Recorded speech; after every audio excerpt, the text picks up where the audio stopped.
his waffles. Maple syrup dripping from his fake roll. Who did he see when he heard who was there? Now it seems that he should out. All right, everybody, welcome out to the Lagerroom Guys Craft Beer Show. It is Tuesday, March the 25th, 2025. Jersey Johnny coming at you. And with me, as always, is not actually as always, special tonight is Mr. Matt Potenski. How are you, sir? How's it going tonight? Sharkgate Matt, how the hell are you tonight? Not bad at all. So Dave Cichon, the Beer Samurai, is on temporary assignment. He'll be back next week.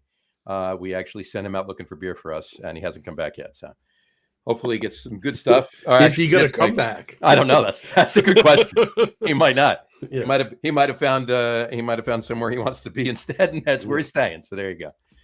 But yeah, so Matt's Matt's filling in for him tonight, as he's done plenty of times in the past so far.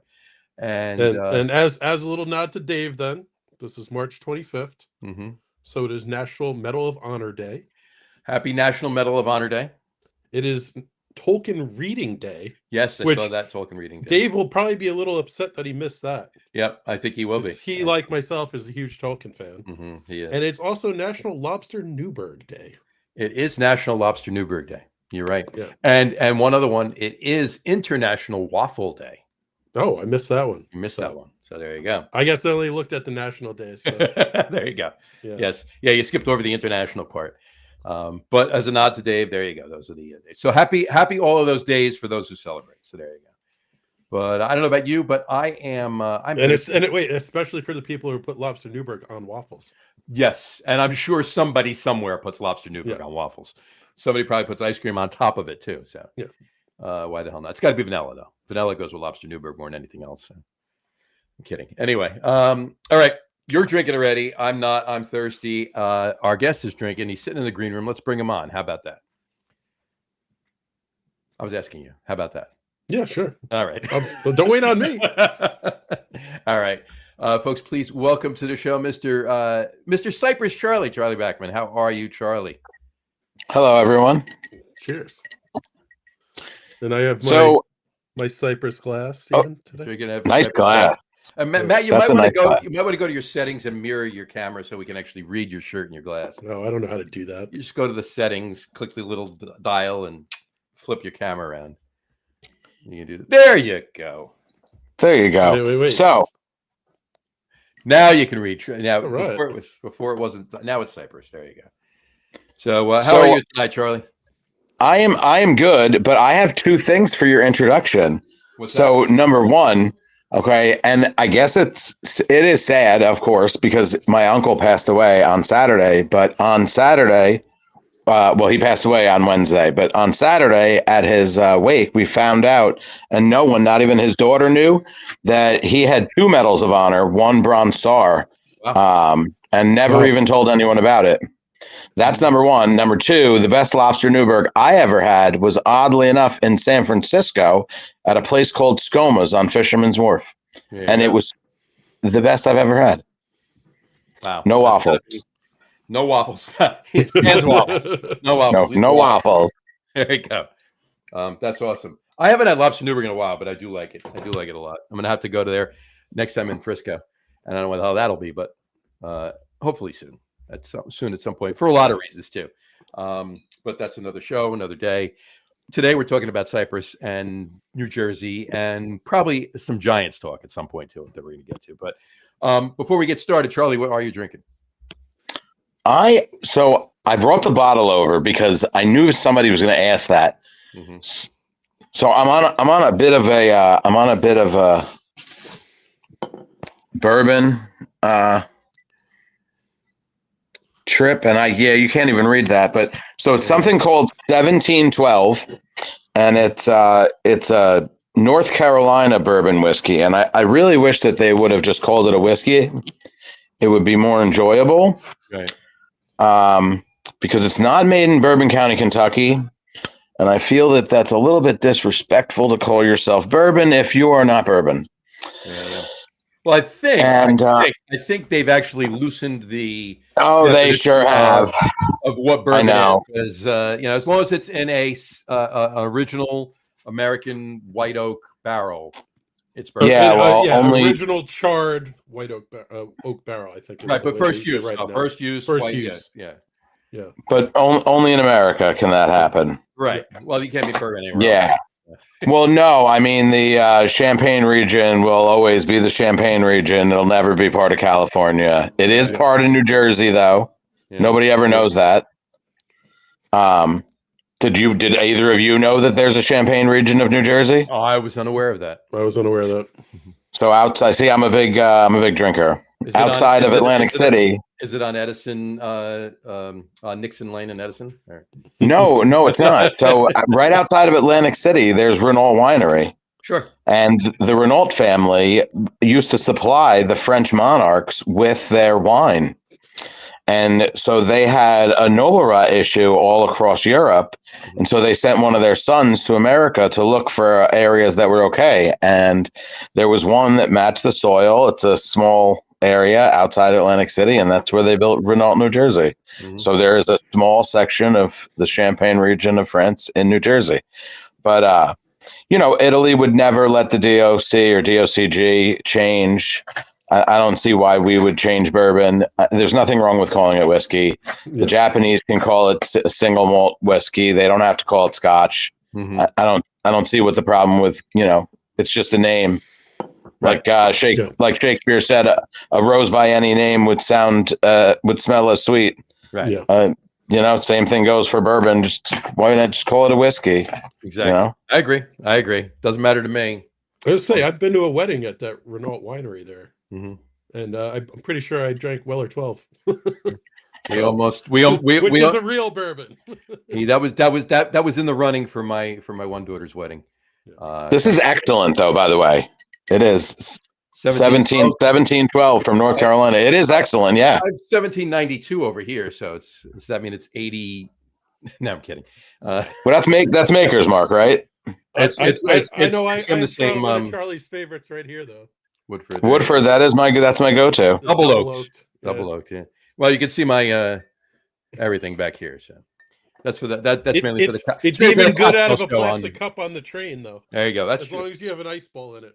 There you go. I would show mine, but I have a 42-pound beast on me. Lapdog on you. All right. Yeah, it thinks it's a lapdog. There you go. Matt, what are you drinking? What's your first beer? So I'm drinking, keeping in with the theme of tree-related breweries. I have Elder Pine. This is Bitter Geezer. It's an ESB, 5.5%. So, got to start with something a little light. So I may or may not have 2 cans of that downstairs. Yeah. Does it have some hints of diacetyl? No, it's actually quite nice. Yeah. Have you been to Elder Pine? No. But ESBs typically have a hint of diacetyl. Yeah, I mean, I think the earthy hops, if there was any diacetyl in the earthy hops, kind of cover it up, really. I believe it's in the style guideline, even. Yeah, that's true. I mean, it does have that almost light, British brown malt edge to it. I don't know. To me, it doesn't go full diacetyl, but maybe that's what I'm perceiving out of it. Sounds like something I would like. Yeah. I got another can. Maybe I'll bring it by. There you go. I went, since folks, those of you have watched the show or listened to the show for a while, Matt is Mr. Belgian himself. So I went all Belgian tonight since Matt was coming on the show.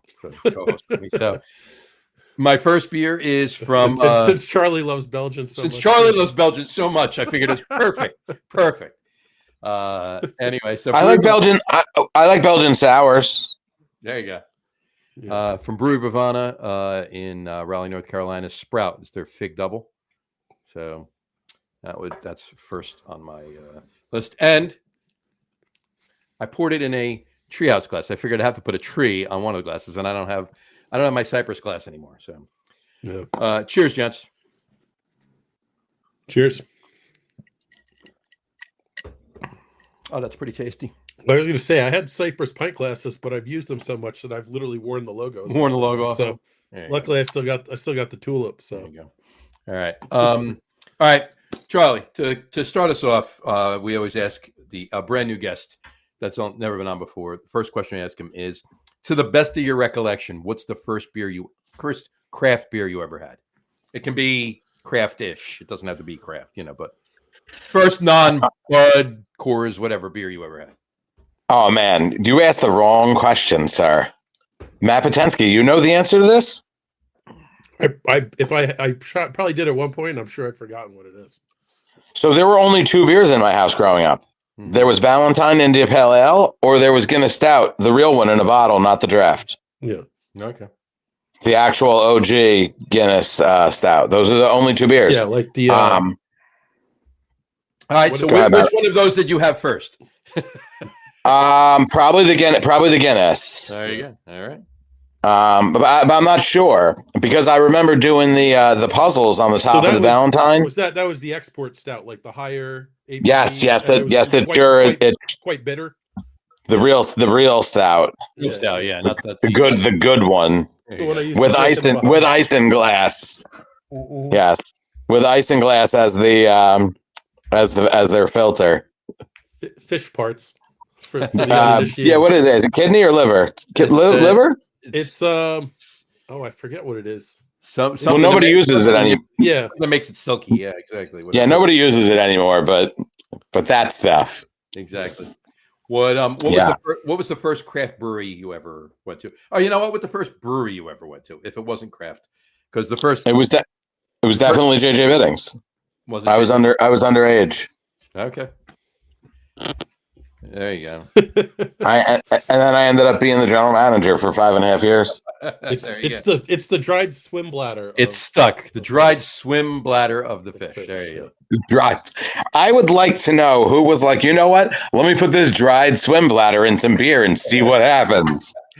well, no. Probably what it was is they probably got it from soup because like it makes all the proteins coagulate. So they were like, oh, if that works in soup, it would work in beer, and then they just threw some shit in, and Hey, who first put bull testicles in a beer? I mean, who came up with that? Yeah. Well, I've never done that. Rocky Mountain Oyster Stout. No, I've never done that. Yeah, Colorado. From Wynn Coop in Colorado. Yeah. I've definitely never done that. I've had it, and I must say it's actually really good.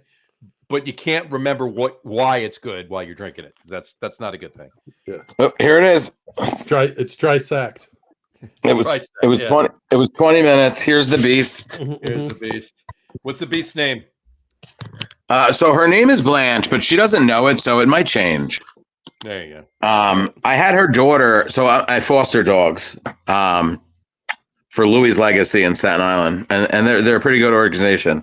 They're all volunteers, so there's chaos, but what are you going to do? So I actually have this. So I got this one on Saturday, and about a month ago, I actually had one of her children. I had Lucy, and she was adorable. So when I saw that this one was here, I was like, "There's no way I can't take it." And this is the perfect dog. She's like literally perfect. She does everything right.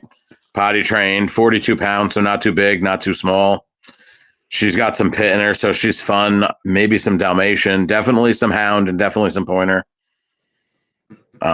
And she hangs out at the brewery, and she likes everybody. So very nice, very nice. Yes, but she requires. I will say this, having known Charlie for a long time, he does a lot of charity work, especially with pet charities.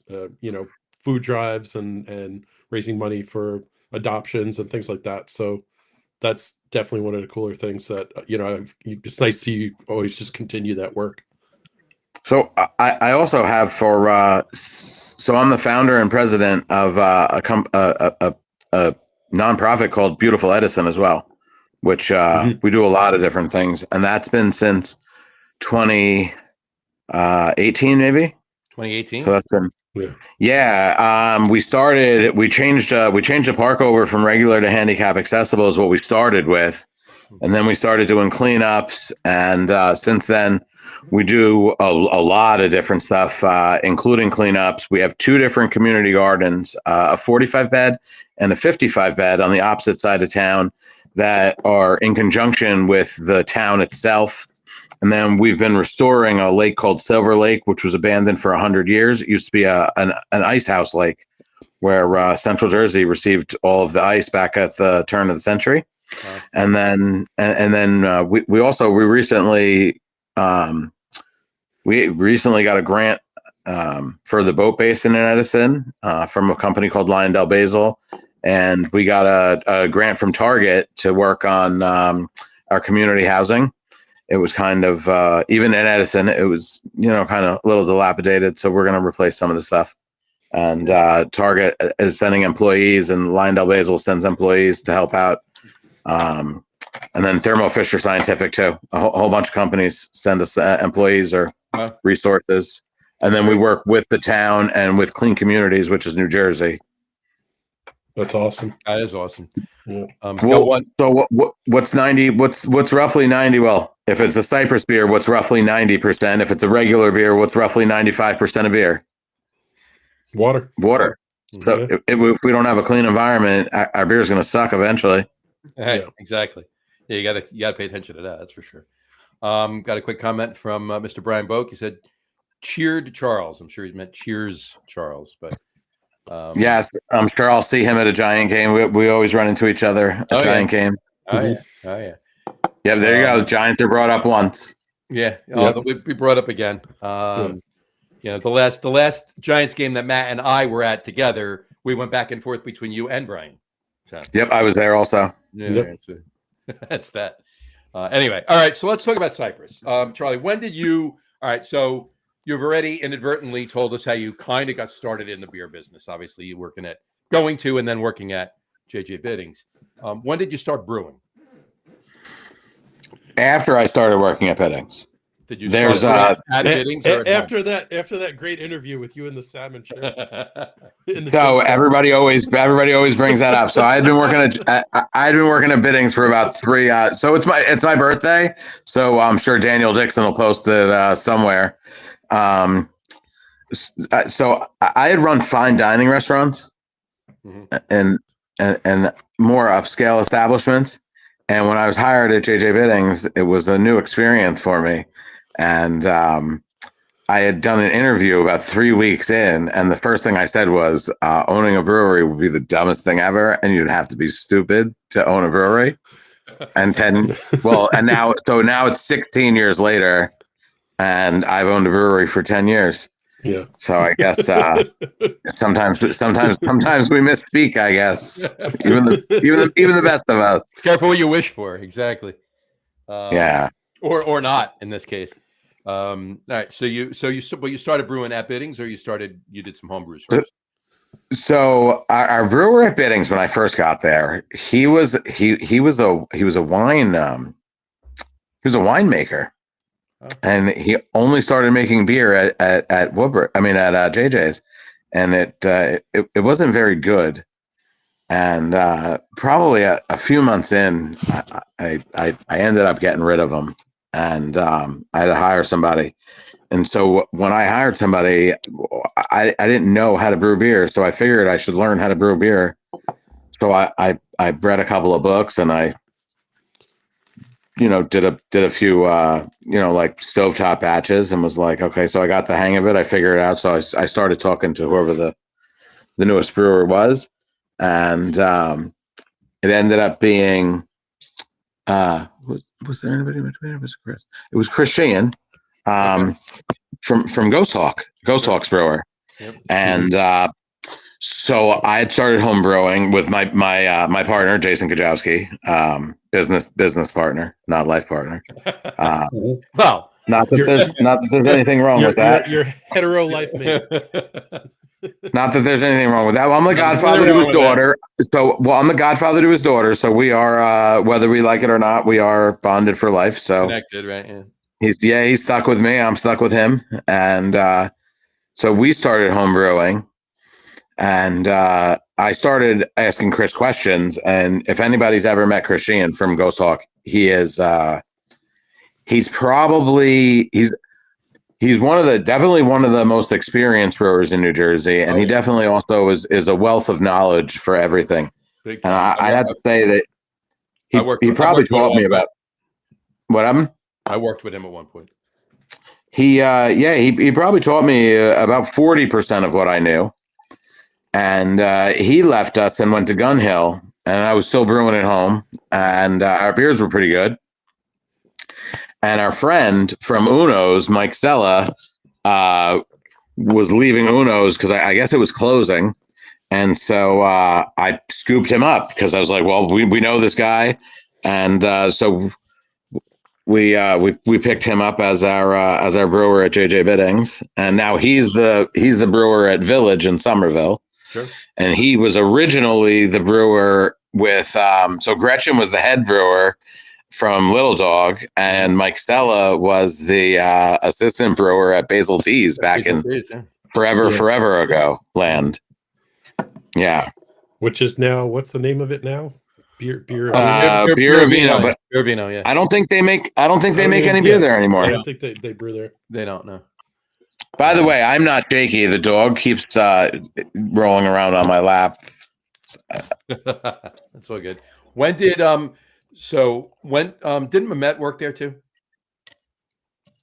Oh my goodness, I forgot about Mehmet. My good friend Mehmet. How I could forget about him ever. Yes, he did.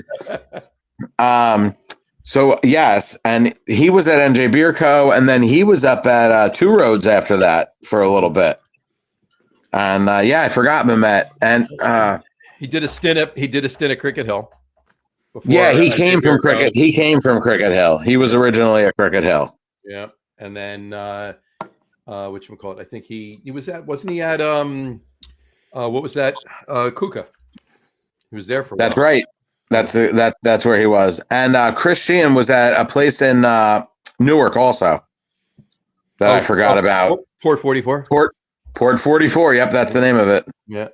Yeah, that was actually kind of a cool place. Didn't last long, but it was it did not last long at all, unfortunately. But it was a retired fire chief and a retired police chief from Newark opened that up. But yeah, it didn't last long. Unfortunately, it's a pretty cool place. But yeah, no offense to beer, but if I'm in Newark, I'm on Ferry Street. Yeah. Yeah, I'm eating before I'm drinking in Newark, yeah. Yeah. But cool. Matt, you opened a second beer? I opened a second beer. It's from a brewery that you're kind of representing a little bit today. Is that fair? This is the Treehouse. This is their. I would have Mike Cypress stuff on, but I don't have any Cypress stuff. This is 10th anniversary. I was just up in the Treehouse Deerfield location 2 weekends ago, and it's one of their NEPAs. It's Citra and Vista. So the reason I got it is because we did the beer with the Nelson and the Vista in it. Nelson and Vista was fantastic. Yeah. So I was interested to see how this beer would come out and see if the Citra didn't overpower it or if you still got some of that nice stone fruit from it. So we'll figure that out. Yes, we will. And thank you. I have a can of it downstairs. I'll be having that on a future show. Yep. But not tonight. I wanted to drink Belgians tonight. So all right. So now you're home brewing with Jay. You're running JJ Biddings, hiring all these, rock star and Jay's rock star brewers in and out of Biddings, right? Of the time they all were, yeah. And obviously they're still running popular places. Excuse me. I said, and Jay's there at JJ's with you, right? Like Jay. So Jay was my assistant manager at the time. Mm-hmm. And he was bartending, and we were brewing in his house, and he was working at Raketina doing IT, which is what he's back doing now, not at Raketina, but his own company called Eagle IT. Mm-hmm. Sounds vaguely familiar. I think you might know something about that, man. But in any event, what's funny is like half the people in the brewing industry have worked there. Yeah. But we did one job, and I think we had like 5 breweries represented. It's some ridiculous shit. We don't hire friends around here. None at all. There's none of that. I broke into 2 Ton today. Did you? I did. I broke into 2 Ton in Kenilworth today. I'm using their small canning line. Were they aware that you were going to break in, or did you just go? So one of the many 2 Ton boys was aware. Yeah. Gotcha. Well, as long as one of them was, that's important. Yeah. But you're using that. Hey, you know what? That's a pretty cool little canning line. Yeah. So I got a couple. What is it? Twin Monkeys? Is that it? Twin Monkey. Yeah. Yeah. Well, the three of us used it in that one batch of Rising Tide we did by you. Yeah. So that was pretty cool. But do you remember to grab the labeler, or you didn't need it? No. So what's funny is, it's a couple private label stuffs, and they're gonna put the label on themselves. So not my problem. Not your Outstanding. problem. Outstanding. Yep. Not my problem. Yeah. So, all right. So anyway, so you're homebrewing, you're working at Biddings. Jay's doing his thing. You're running Biddings.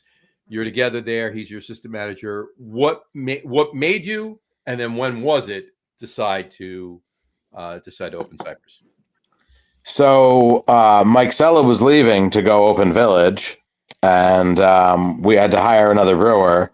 And I said, hire me an assistant manager, and I'll go and brew, and I'll be the general manager at the same time, and I'll work upstairs. We won't have to share an office anymore. And so the owner of JJ Biddings and I, we didn't always get along. 5 years sharing an office the size of a box will do that. Mm-hmm. And so I thought he would have been happy, but he wasn't. And I was like, I could just start my own brewery, right? And he was like, yeah, sure, go ahead. So we kind of did. And so we were sitting in Jay's basement, and Bill, our third partner and super silent partner, his wife worked for an attorney, and we were talking and joking around. And since Jay lived on Cypress, we called ourselves Cypress Brewing Homebrew Club.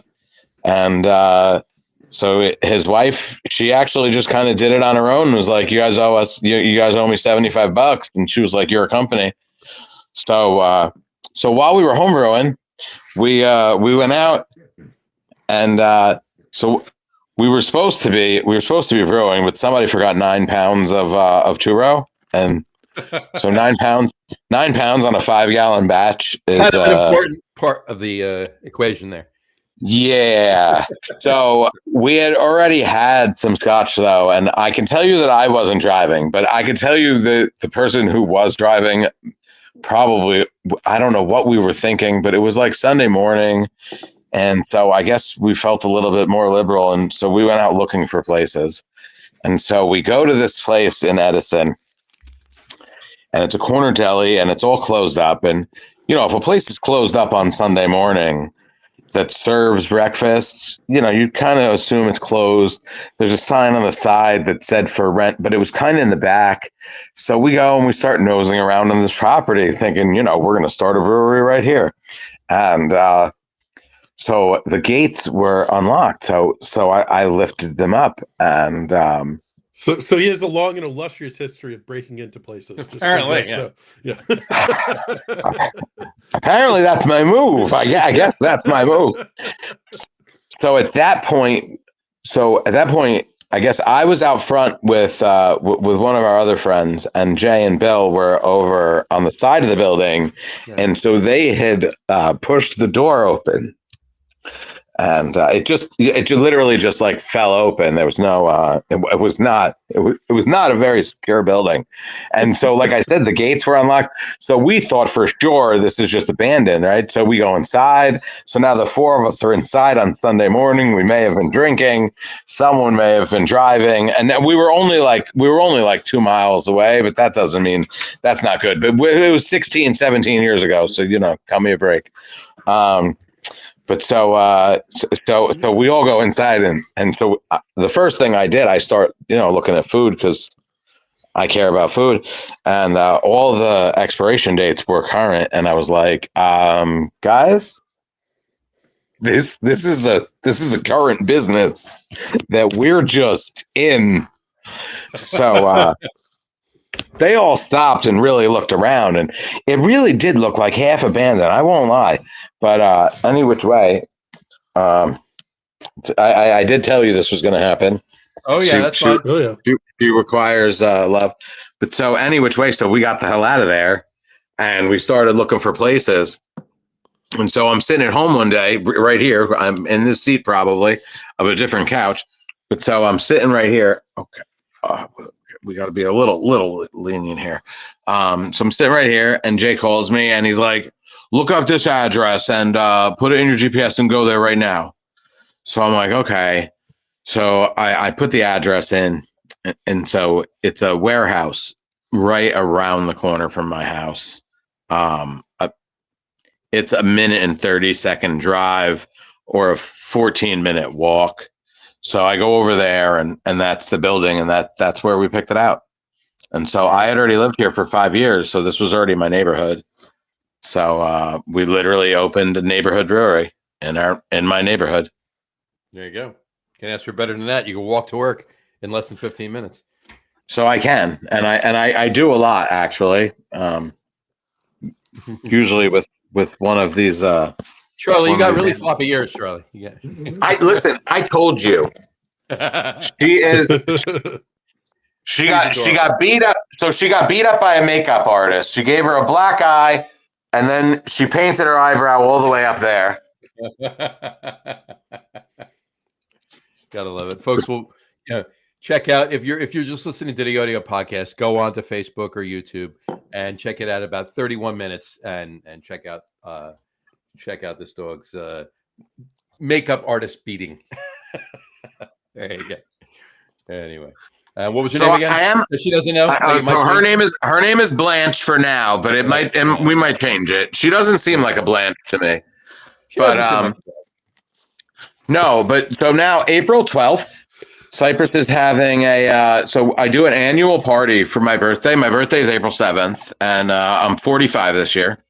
And so this is our 8th annual one. So the Saturday after my birthday, we do an animal shelter fundraiser for the Edison Animal Shelter, not for the adoption agency, but so for Edison Animal Shelter. So that's April 12th.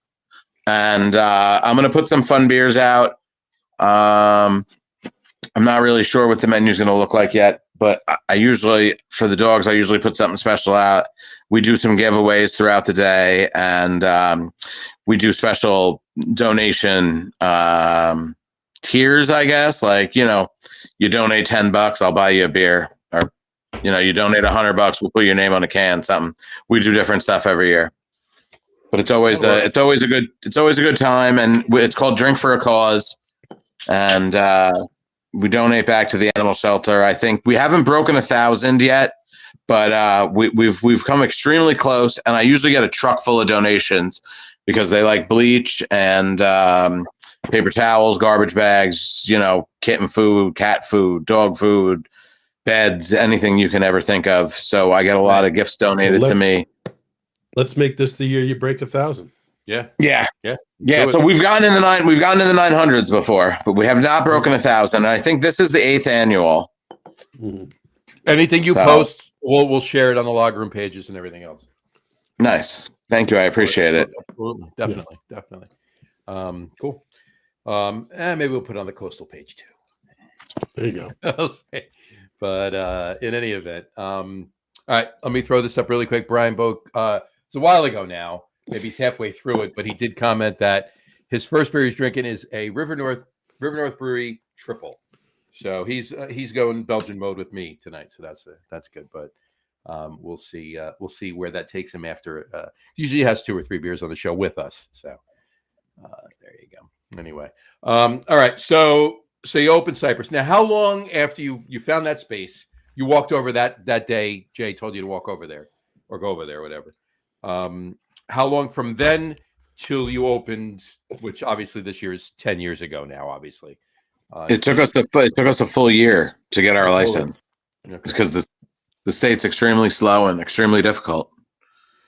No. Dude, I had to drive.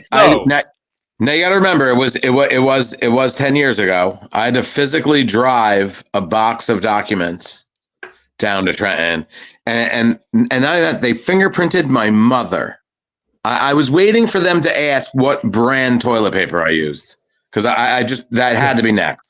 Was your mother an investor? I wait from left to right at a medium pressure. All right. Was your mother an investor? Yeah. So she was, but I mean, we've never done anything wrong in our lives. Like my entire family. I mean, you could just like a simple Google search would have cleared my mom. You know what I mean? Like they didn't have to waste our time, energy, and money, and obviously all the taxpayer money on garbage. But you gotta love it. But anyway, but but I mean, I'll be honest with you. You say it took a full year. You know, some of the stories you hear, that's actually good, right? oh no. That I would say the majority. South 40, I think they're coming up on their 4th anniversary. They don't have a license yet. Yeah, well, no. Anybody that's open in the last 3 years does not have a license. Everybody's on a temporary. Everybody that's open in the last 2-3 years is on a temporary. I don't understand. I don't get involved. I'm in my town's I'm in my town's good graces, and I stay there. There you go. Brian just said, simple Google search would have cleared you and everything else, except for breaking into buildings. Never happened. He didn't get caught. Never happened. Yes, that's true. We're statute of limitations has already passed, and I'm once again getting mauled by this beast. Yeah. As long as you didn't do the clerks thing and drink all their Gatorade, then you're fine. Yeah. No, but if they had bourbon or they had beer, yeah, that's a different story. That would have been bad. Exactly. Clerks, or even wine. And so I used to. No, go ahead. Sorry. Tell your story. So I used to be very into wine and running fine dining restaurants. I drank a lot of very, very good wine. I went on a trip to San Francisco once where I drank 300 bottles of I tasted.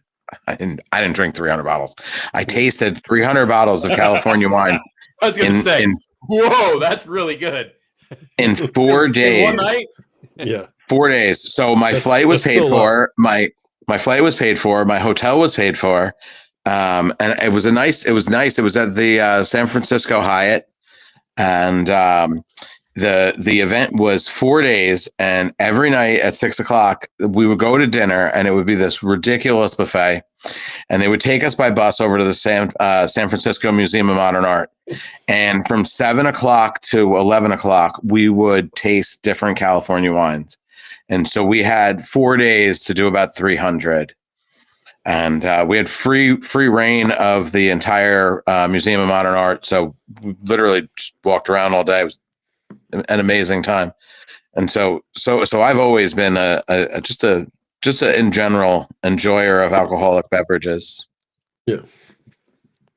I feel like my wine history helps with my my smell and taste significantly. Yeah, it's your sensory analysis, it's and I would say, beer has a much wider gamut of flavors that you can really have. So, but if you learn it from wine, it's easy. It's also more difficult. Aromas in beer are much more difficult. Wine, they're very pronounced, and obviously alcohol spirits, they're very pronounced. Like I mean, this is a vanilla bomb that I'm drinking right now. Mm-hmm. It's fantastic.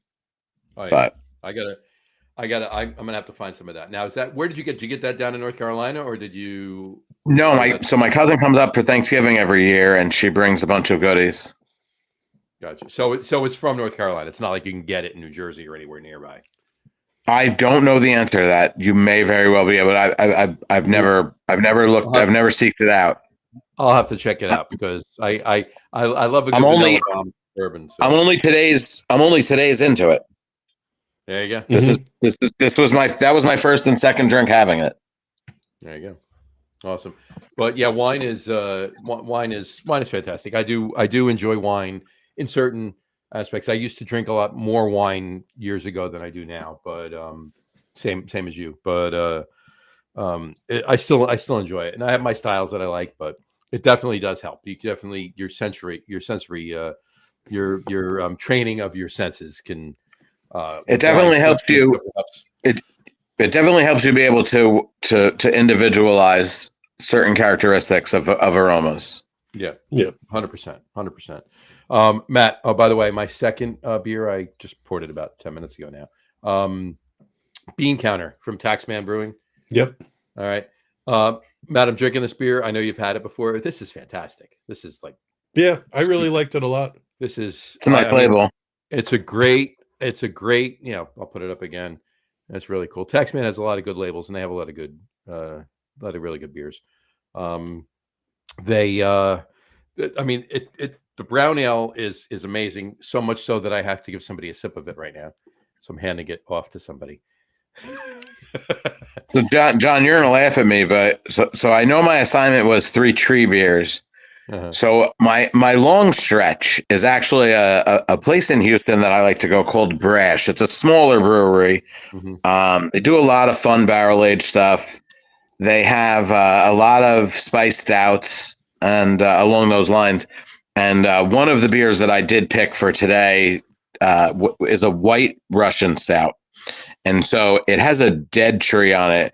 But the label that you just showed. Uh-huh. So now wait. So the label that you just showed, okay, is very similar to all the rest of their beers. So almost all of them have gravestones and dead people on them. That's funny. Ooh. Yeah, so I thought it was funny when you just showed that can. I was like, "That's kind of funny." I was like, "That's kind of their shtick."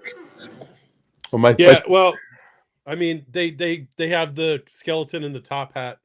Taxman always has that on all their cans, so that's like their logo. Pretty cool. This is my third beer that I'm having. So, there you go, right there. Yep. Nice. This beer was Jess approved, by the way. She there you go. if I didn't pull the glass back out of her hand, I would not be drinking it right now. So. I like skulls on labels. Yeah, you do actually. You make a pretty good beer with some skulls on it. I do, but probably my number 1 and number 2 definitely have a skull on it. Number 3, is there a skull hidden in there? I think there is a skull hidden in number 3 as well. There you go. So why don't we talk about beers? So I talk about the beers that you brew, okay, at Cypress. What was the first beer you brewed at Cypress? Was the very first beer you released at Cypress? 17 Mile. 17 Mile? Yep, it's a West Coast IPA, and it actually is on tap right now as well. Still one of my faves. Same batch? No, I'm kidding. Definitely not the same batch. Same recipe though. Same recipe, and so that's one of the homebrew recipes. You haven't tweaked it at all? It's the same recipe? No, so that's actually one of our homebrew recipes. So that one and the nut brown, we've never changed from homebrewing. The nut brown's great. I love your nut brown. That's very good. Insane, we're on version 8. We've stuck with version 8 probably for the last 3 years. Mm-hmm. For anyone that's definitely our number 1 seller. Anyone who hasn't somehow had Insane in the Grain, it's an all Citra double IPA, and it's awesome. Well, so now it's all cryo Citra, and it's just called Insane because during COVID when the courts were shut down, Cypress Hill's lawyers still needed to maintain their mansions and sent us a cease and desist so they could charge Cypress Hill for their time. And so we got a cease and desist for Insane in the Grain. And so now it's just called Insane. Wow. That sucks. That's ridiculous.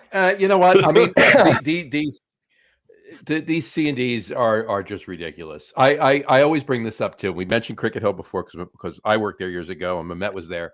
But Rick Reed, love Rick Reed. I mean, like the grandfather of craft beer in New Jersey, right? Kind of thing. He got a C&D. His like flagship IPA, and they have plenty others now, but from back in the day was Hopnotic. All right, it's Hopnotic IPA. They got a C&D from the makers of Hypnotic. Okay, that liqueur, like that neon blue liqueur that you see. Isn't it? It's like some kind of. It's like Alizé. It's like some kind of cognac. Like it's like a cognac kind of flavored super, cognac. Super sweet, like ridiculously sweet, and it's neon blue in the bottle. It's ridiculous. They got a C&D from them because they were Hopnotic, but they're Hypnotic. I mean, and it's alcohol. Are you kidding me? It's one has nothing to do with the other. It just fell by the wayside. It's still Hopnotic, right, to this day. But it's just what you said too. Well, that's when you just Cypress Hills, you're like very politely F off. Right. Like you said, Cypress Hill's attorneys just needed to make some money during COVID, and yeah. So So the bottom of the bottom of the Insane can where it gives the date, it also says not relevant anymore because Cypress Hill is really not relevant anymore. Not so much. No. Well, they did do the concert with a full orchestra recently. Listen, what sucks is that I love Cypress Hill. Yeah. That's what sucks. Yeah. Well, it might be a reason you called the beer Insane in the Grain too. I mean, it's like you know might have one hand and hand in hand there. So obviously, I know every word to most Cypress Hill songs, but because I'm 1980 born, so it's just natural that anyone my age knows every word to anything Biggie or Cypress or Cypress. Yep, that's great. This is kind of cool because we have 3 decades represented here tonight. You're Charlie. You were born in the 80s. Matt was born in the 70s. Yeah, 1 year. Yeah. You born in the 60s? I was born in the 60s. Yeah. Wow. There you go. Yep. Yeah. Well, I mean, this might be a giveaway, but that's besides. He's gonna be a grandfather. It's a rarity that I'm the baby. Oh yeah. And I'm all black. I have like very little gray. There you go. Especially for 45. I'm getting a little. Yeah, I'm definitely getting a little salty here. You're getting a little salty. Yeah. But I mean, I got both of my daughters are getting married this year, and one of them's 31. The other one's 28. So clearly, Yeah, I have no children, no wife, and my mother and sister live at least 12. Hold on. You have no children, no wife, and a bank account. That's what you have, right? No, I own a brewery in New Jersey. I have no bank account. My bad. I've been poor for 10 straight years. I've never been poor in my entire life. It's like that old story. You still drink well though, so that's something. That's true. I do. It's like that old story. You want to make $2 million in the beer business? You want to make $1 million in the beer business? Start with $2 million. Start with $2 million. Yeah. Start with $2 million. Yeah. Exactly. Oy vey. Anyway, all right. I could use $2 million if you know anybody. Yeah. Oh, hold on. We're first. Anyway, all right. So you brewed Insane. You brewed the other beers. Let's go over some of your standard beers that you brew. I mean, obviously you've brewed so many beers over the last 10 years. I know 300. What can I have? How many? On tap says I think 350 something, maybe 360 something at this point. I know there was a really good. But you got to remember that's just under my label, right? You have to remember how many other labels I've brewed for. Well, we'll get into that. I don't even know, 500 or so. We'll get into that in a minute, absolutely. But I do remember this one Christmas ale you did. It was like a gingerbread Belgian double. It was really good. So it's nice. We release it every other year. It's called Nice. We release it every other year, and this year it's a barrel age year. So this is Nicer's year. There you go. Yeah. But it's not a gingerbread double anymore. Now it's a gingerbread stout. So it's been a gingerbread stout. It's been a gingerbread stout for I think 9 years. So it was a gingerbread double 1 year, and then it became 7 or 8 years. Yeah, we did it. Maybe we did it at least 2 to 3 years. Yeah. I think once we moved to the big system, it became a stout, and it also went from 10. When you moved to the big system, it became a stout because I mean it made more sense to split the stout than. Well, and it went from 10 to 13%. So talk about that. When you first opened 10 years ago, you were a 2-barrel system, and then you went to a 20-barrel system. How many years? It was 3 years at the 2-barrel system, and then you went to the 20, or 4 years? All right, so it's a 20-barrel system, but that's kind of a lie. So it's a 20-barrel system. It's a 20-barrel system at 13%. Okay. So at 5%, it can even be a 39-barrel system. Okay. So we've brewed 39 barrels with no issues at a clip. You've brewed, so one turn you've brewed 39 barrels. Yeah, correct, but it's got to be something like normal people beer, like a 5-6%er. Not a Charlie beer. But are you? No. But I mean, are you brewing? You're brewing a high mash, and then you're diluting it? No, not at all. So my mash tun is specially sized for big boy beers. So my mash tun can hold so much grain, okay, to do the 13 percenters. Okay, but if you're only doing a 5%er, well, you still only need that 13% worth of grain. You're just gonna sparge longer. Gotcha. Okay, so you're just running. But I mean, how big is the boil kettle? I thought it was about 25 barrels. Yeah. So because we make big boy beers, they extended that for us also. We don't really know why. They gave us they kind of, I think so DME, Diversified Metal Engineering from Canada, when they sent us our system, they made a few mistakes. And so our boil kettle can fit 39 barrels with a full boil. And then we were supposed to have 40 barrel hot and cold tanks, and they're 60 barrels. And so it was just more expensive for them to fix the mistake. And so that's what we got. So you can fit 39 barrels of liquid in at a full boil without boiling over. Without boiling over. It's been like the biggest 20 barrel system I've ever seen. Like I always look down into it and I'm like, God damn. Yeah, you know what? Yeah, I haven't been there for a brew all that often, but yeah, it's pretty freaking big in there. I've had the mash tun, so I've had the mash tun so full. Because we do dumb beers. I've had the mash tun so full that I had to seal off the atmospheric valve because it just pours out. So I have it. I have it going up into the manway, like maybe an inch or so from just even the mash, just coming over the top. And that's hysterical. That's great. You gotta love that. Yeah. Quick throwback to our last conversation, really quick. I just want to get him up. Brian Boak said, Brian was born in 1960. So me and Brian born in the 60s, and he has an 18-year-old granddaughter. I do not. I don't have any grandchildren yet. Matt was referring to the fact that probably soon, but and what color is Brian's hair? It's blonde. It's not as gray as mine, and he's older. Not as black as mine. Too, yeah. Somewhere in the middle. There you go. Yeah. So yeah. But yeah, if you go by hair between the four of us, I look the oldest, but that's besides the point. All right. So when was it? So how long after you opened with the 2-barrel system did you switch to this hybrid 20/40 barrel system? About 2.5 years.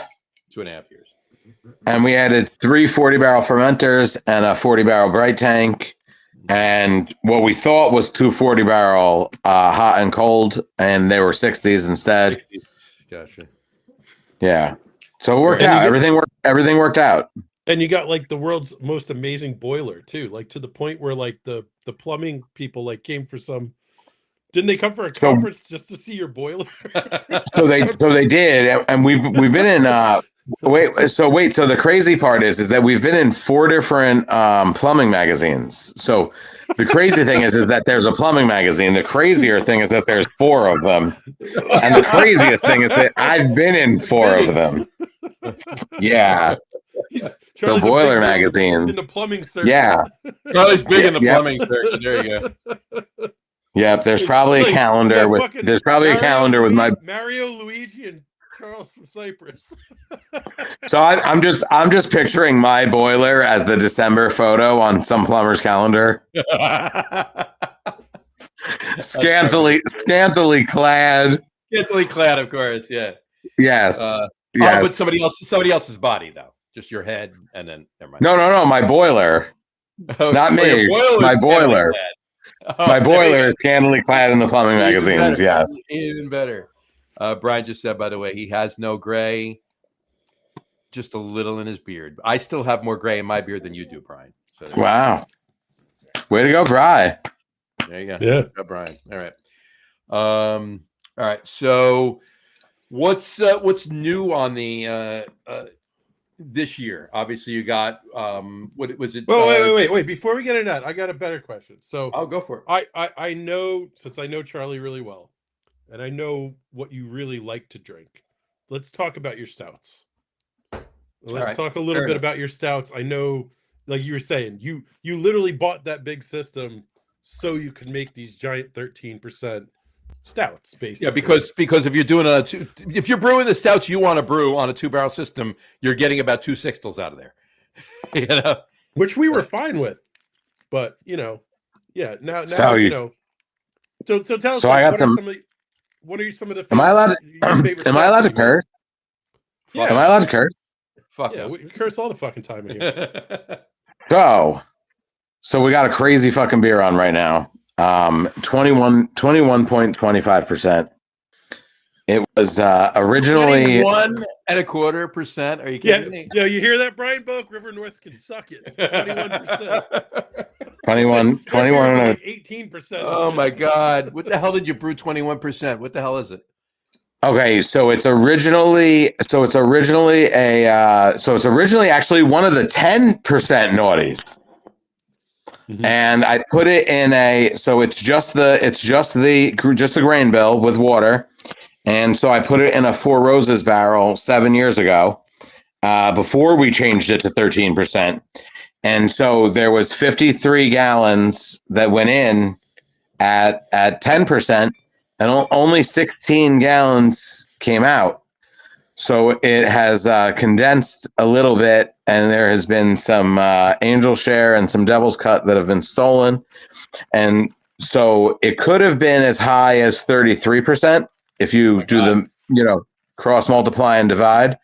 I had actually guessed that it was like 18. I think my original guess was like 18.5 off a taste. And then when the test results came back and it was 21.25, I was like, fucking Christ. Oh my god. So it's a spontaneous sour. So it's spontaneous. So you have that on tap right now. I do, and so it's no yeast. It's only water and grain, and that's it. There's no hops. There's no yeast.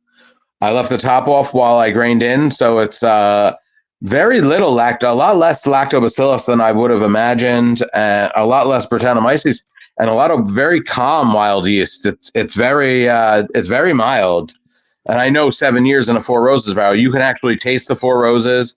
And it definitely came out very, very calm and very a lot more balanced than you would expect a spontaneous sour that was only water and grain.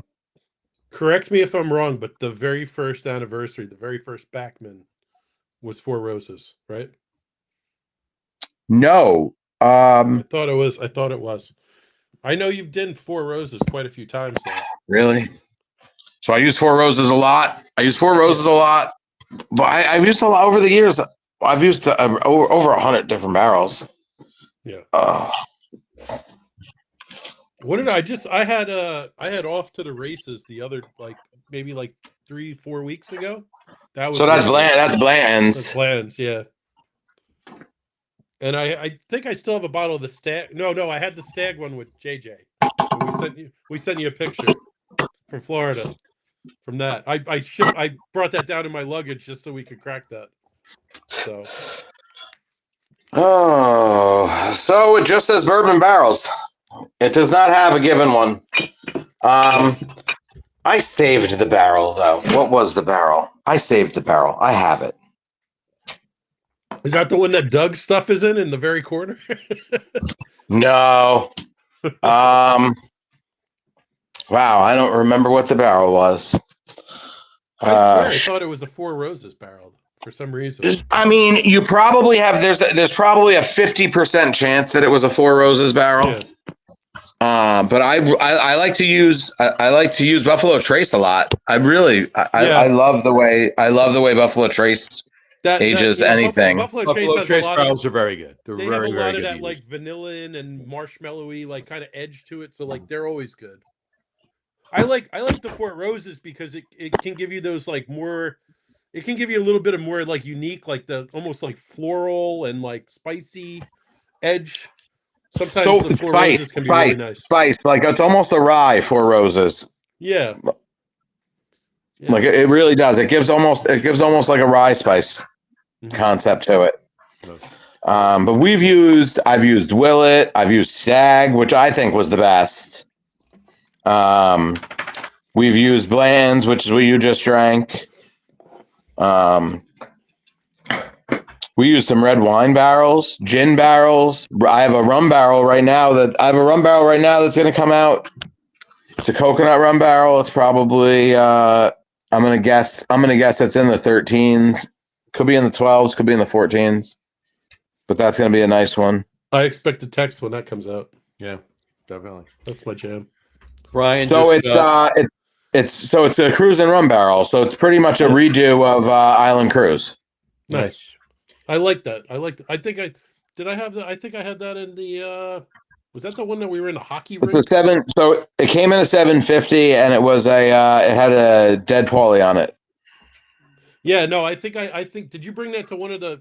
You brought that, or even if you didn't bring it, maybe you brought a bottle to one of the beer fests. I had it with you. So that would make sense. So I released it right around Thanksgiving. Yeah, because it was 11 months. It was 11 months aged. Yeah, I don't know. I remember having that beer with you at some point. When maybe it was how long ago? I was going to say I don't know. Maybe it's the we probably released that about 2 years ago. Yeah, so then it would have been Westfield hops. Maybe that's it. I don't know. That would make sense. I mean, I always go to Westfield hops. Yeah. It's mandatory hug time. Sorry. I am going to have my third beer, and the other Middlesex brewery that has since unfortunately gone out of business, but they do have a tree on their logo. Ashton. There you go, Ashton. And this is the Ship of Fools. It's a rye barrel-aged Baltic porter, and it's fantastic. I think it's one of the last barrel-aged beers they actually released. And it's one of my favorite. I think that we had that when we were up there the day before he closed, right? Yeah. So yeah, Steve and his wife are very, very nice people, and they're awesome. Yeah, I felt bad. I mean, they were, they got their license like 3 weeks before COVID. Literally, so they started in COVID. Like they finally beer is ready, and it's like the world shut down. And they're like, okay, you can't even come to the brewery. So they were behind the 8 ball from day one, which really sucks. But I'm unprepared. I have to go get ice cubes.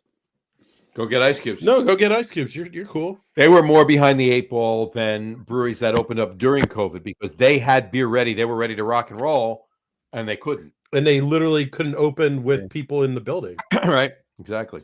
Oh, because it's a Baltic porter and it's a little lighter, the rye on this just comes out. I got a couple of Baltic porters. I'm gonna have to do a Baltic porter show. I like doing these themes. I got a couple. Doing the Belgians tonight. I got to do a Baltic porter night. I got to do an alt beer night. Have you ever had the Baltic porter from Trois Muscatars from Quebec? I have not. No, I want to, but I have not. Their bourbon barrel aged Baltic porter. It is one of the best. I mean, it is a dark fruit bomb with bourbon. It's like nice light roast, stupid dark fruit, and then bourbon.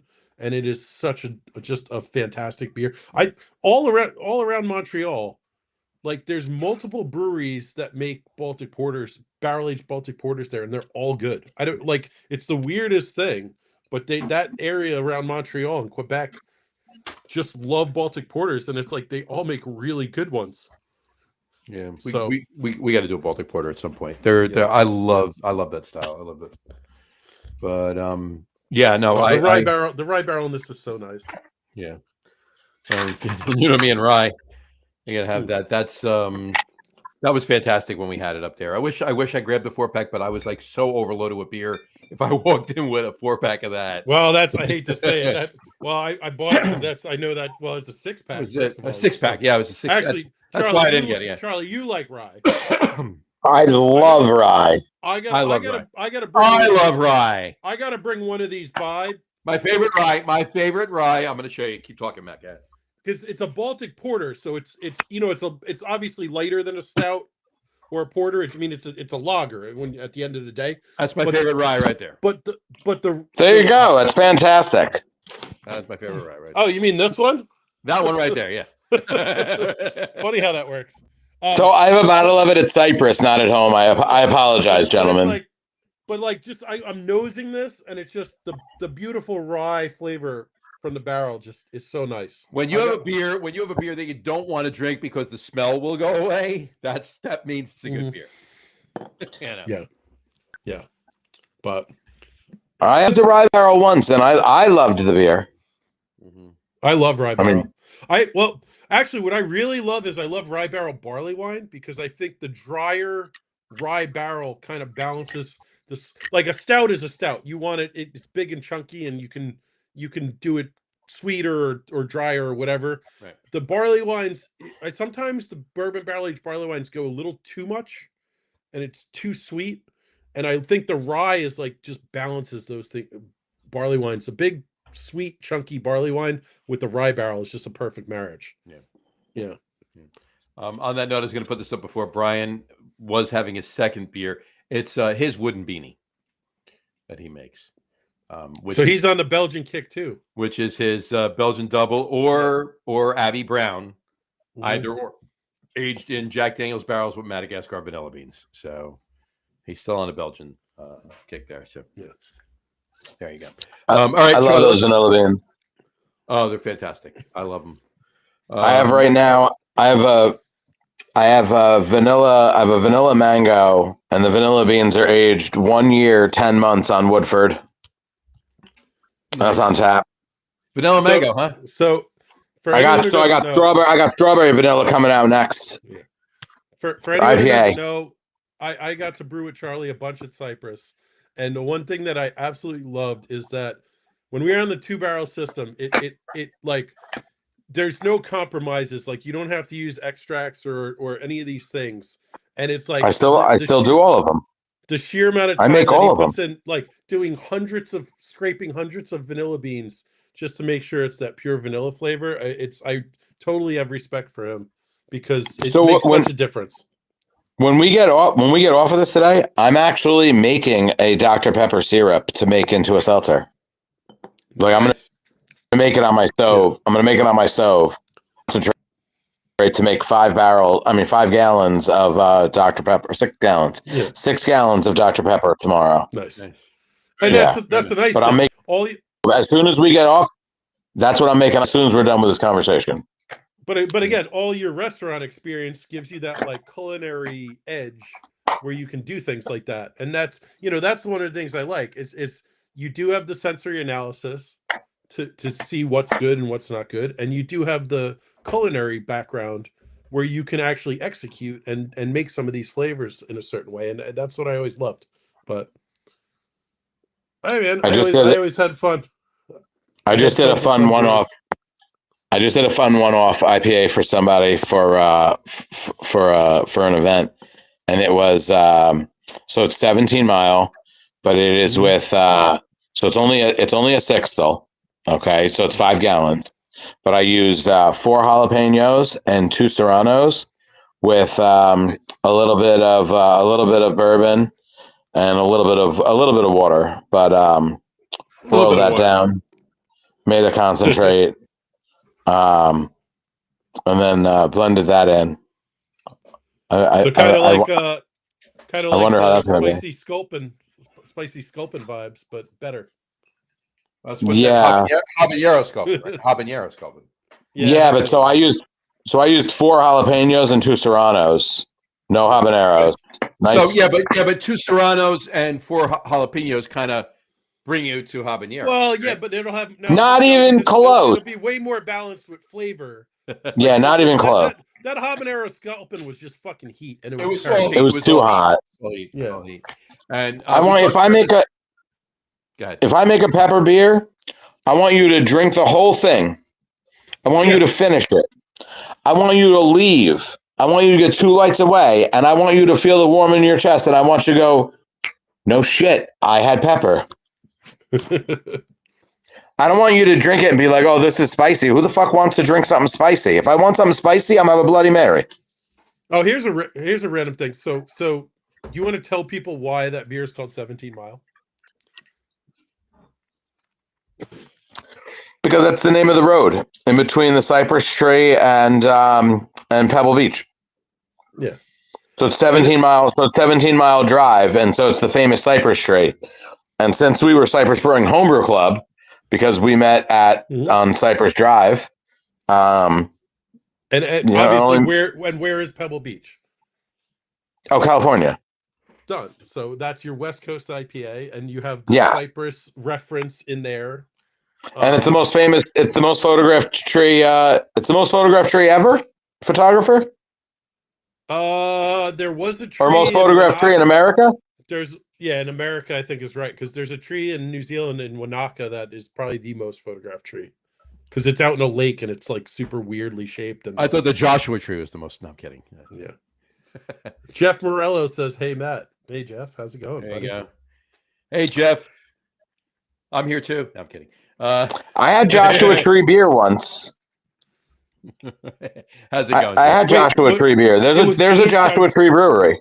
I thought you meant it was aged on Joshua Tree. I was like, that's weird, but No, there's a Joshua Tree. There's a Joshua Tree brewery. Oh, that's interesting. There is a Joshua Tree brewery. I was going to bring this up. Brian just said it. He says that's why I made Flamethrower. He agrees. That's why I made Flamethrower, to be drinkable where the heat went away after each sip. It was his Belgian it was Belgian wit, right? With lemongrass and peppers and chipotle Okay. peppers. So. Have you used any Amburana or anything, Charlie? I feel like Amburana would be your jam. Have you had Amburana? You've had Amburana beer? No. Okay. Well, Amburana wood is like, yeah. I mean, it's Amburana wood adds like this kind of vanilla, cinnamony churro like thing. So I've used Cypress before, obviously, because I had to. I've used Palo Santo before, but on a strange note, and so Spellbound does there you go.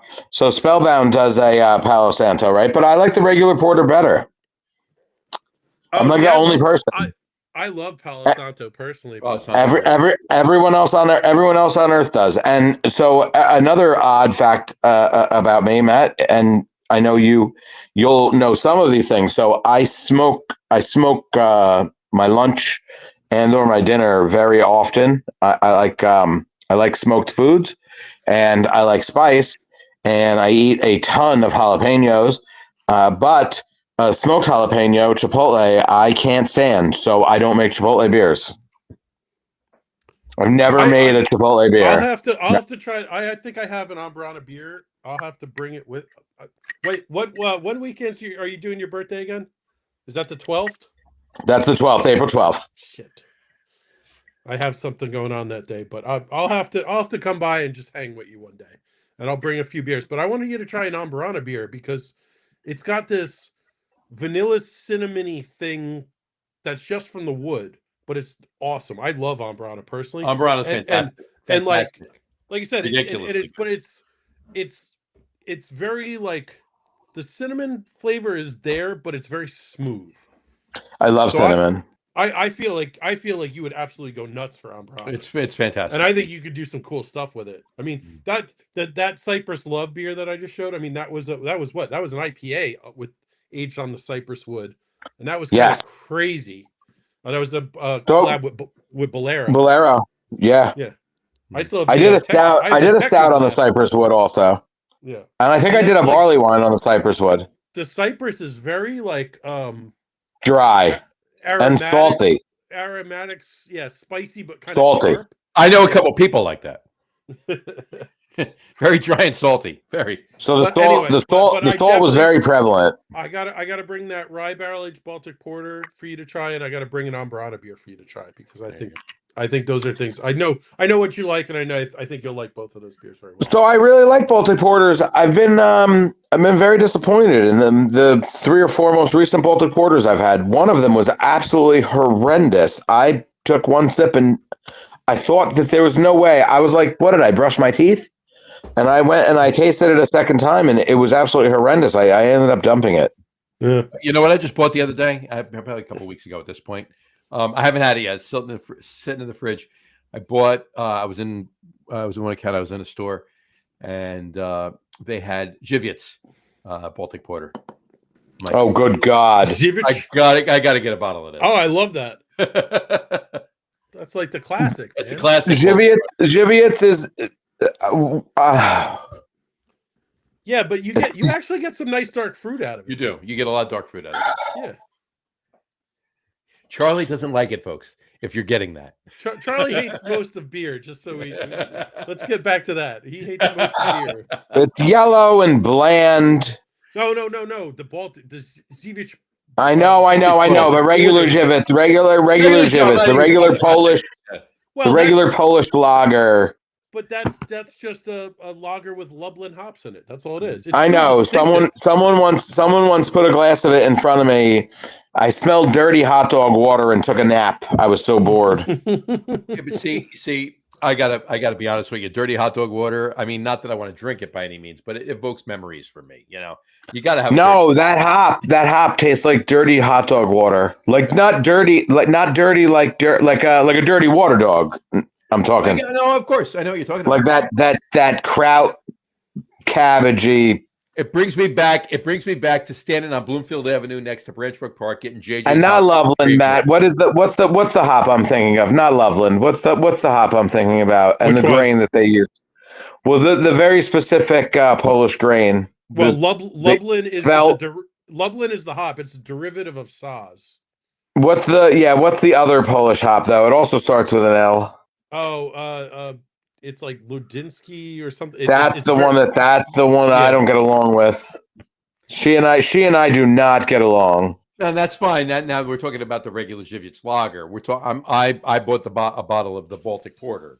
Yeah. No, Yeah. I mean the regular lager is kind of pedestrian, but the Baltic Porter, surprisingly, like it's actually pretty damn good. It's a pretty good Baltic Porter. It really is. Yeah. Yeah. So. You know, I mean, it's kind of like it's your an dictionary. OG. It's your dictionary definition of what a Baltic Porter is. Yeah. You know, it's still a little old school, but it's still like it's a little bit of roast. It's got a lot of dark fruit, and it finishes, light and clean like a lager. And you're like, that's pretty damn good. But Pretty where it is. Yeah. Exactly. By the way, Brian did say it's his wit with lemongrass with the Chipotles. That was his beer. Yeah. All right. I just want to throw up my. I'm going to go throw up now. My third beer. I have the Bourbon Barrel Deduction. Again, from Taxman. I did show this before. Another Taxman Brewing. It's a bourbon barrel. That's the quad, right? No, this is a double. Oh, that's still the double. Yeah, It's still a double. It's a bourbon barrel double. Yeah. The bourbon barrel double. Oh, I like Belgians. I like Belgians that are bourbon barreled. It's a bourbon barrel double. Yeah. This is. Of course, I was going to have this last, but this is fantastic. This is a sniffer, as Matt was just doing before with his. Yeah. Is that readily available? On Tavor, yeah. Yeah, we get it on Tavor. On Tavor, you can find it probably about 4 or 5 times a year. They have it. We'll send it out. Well, unless you want to drive to Indiana, then you can probably get it. I might have one in my fridge. I have to go look. There you go.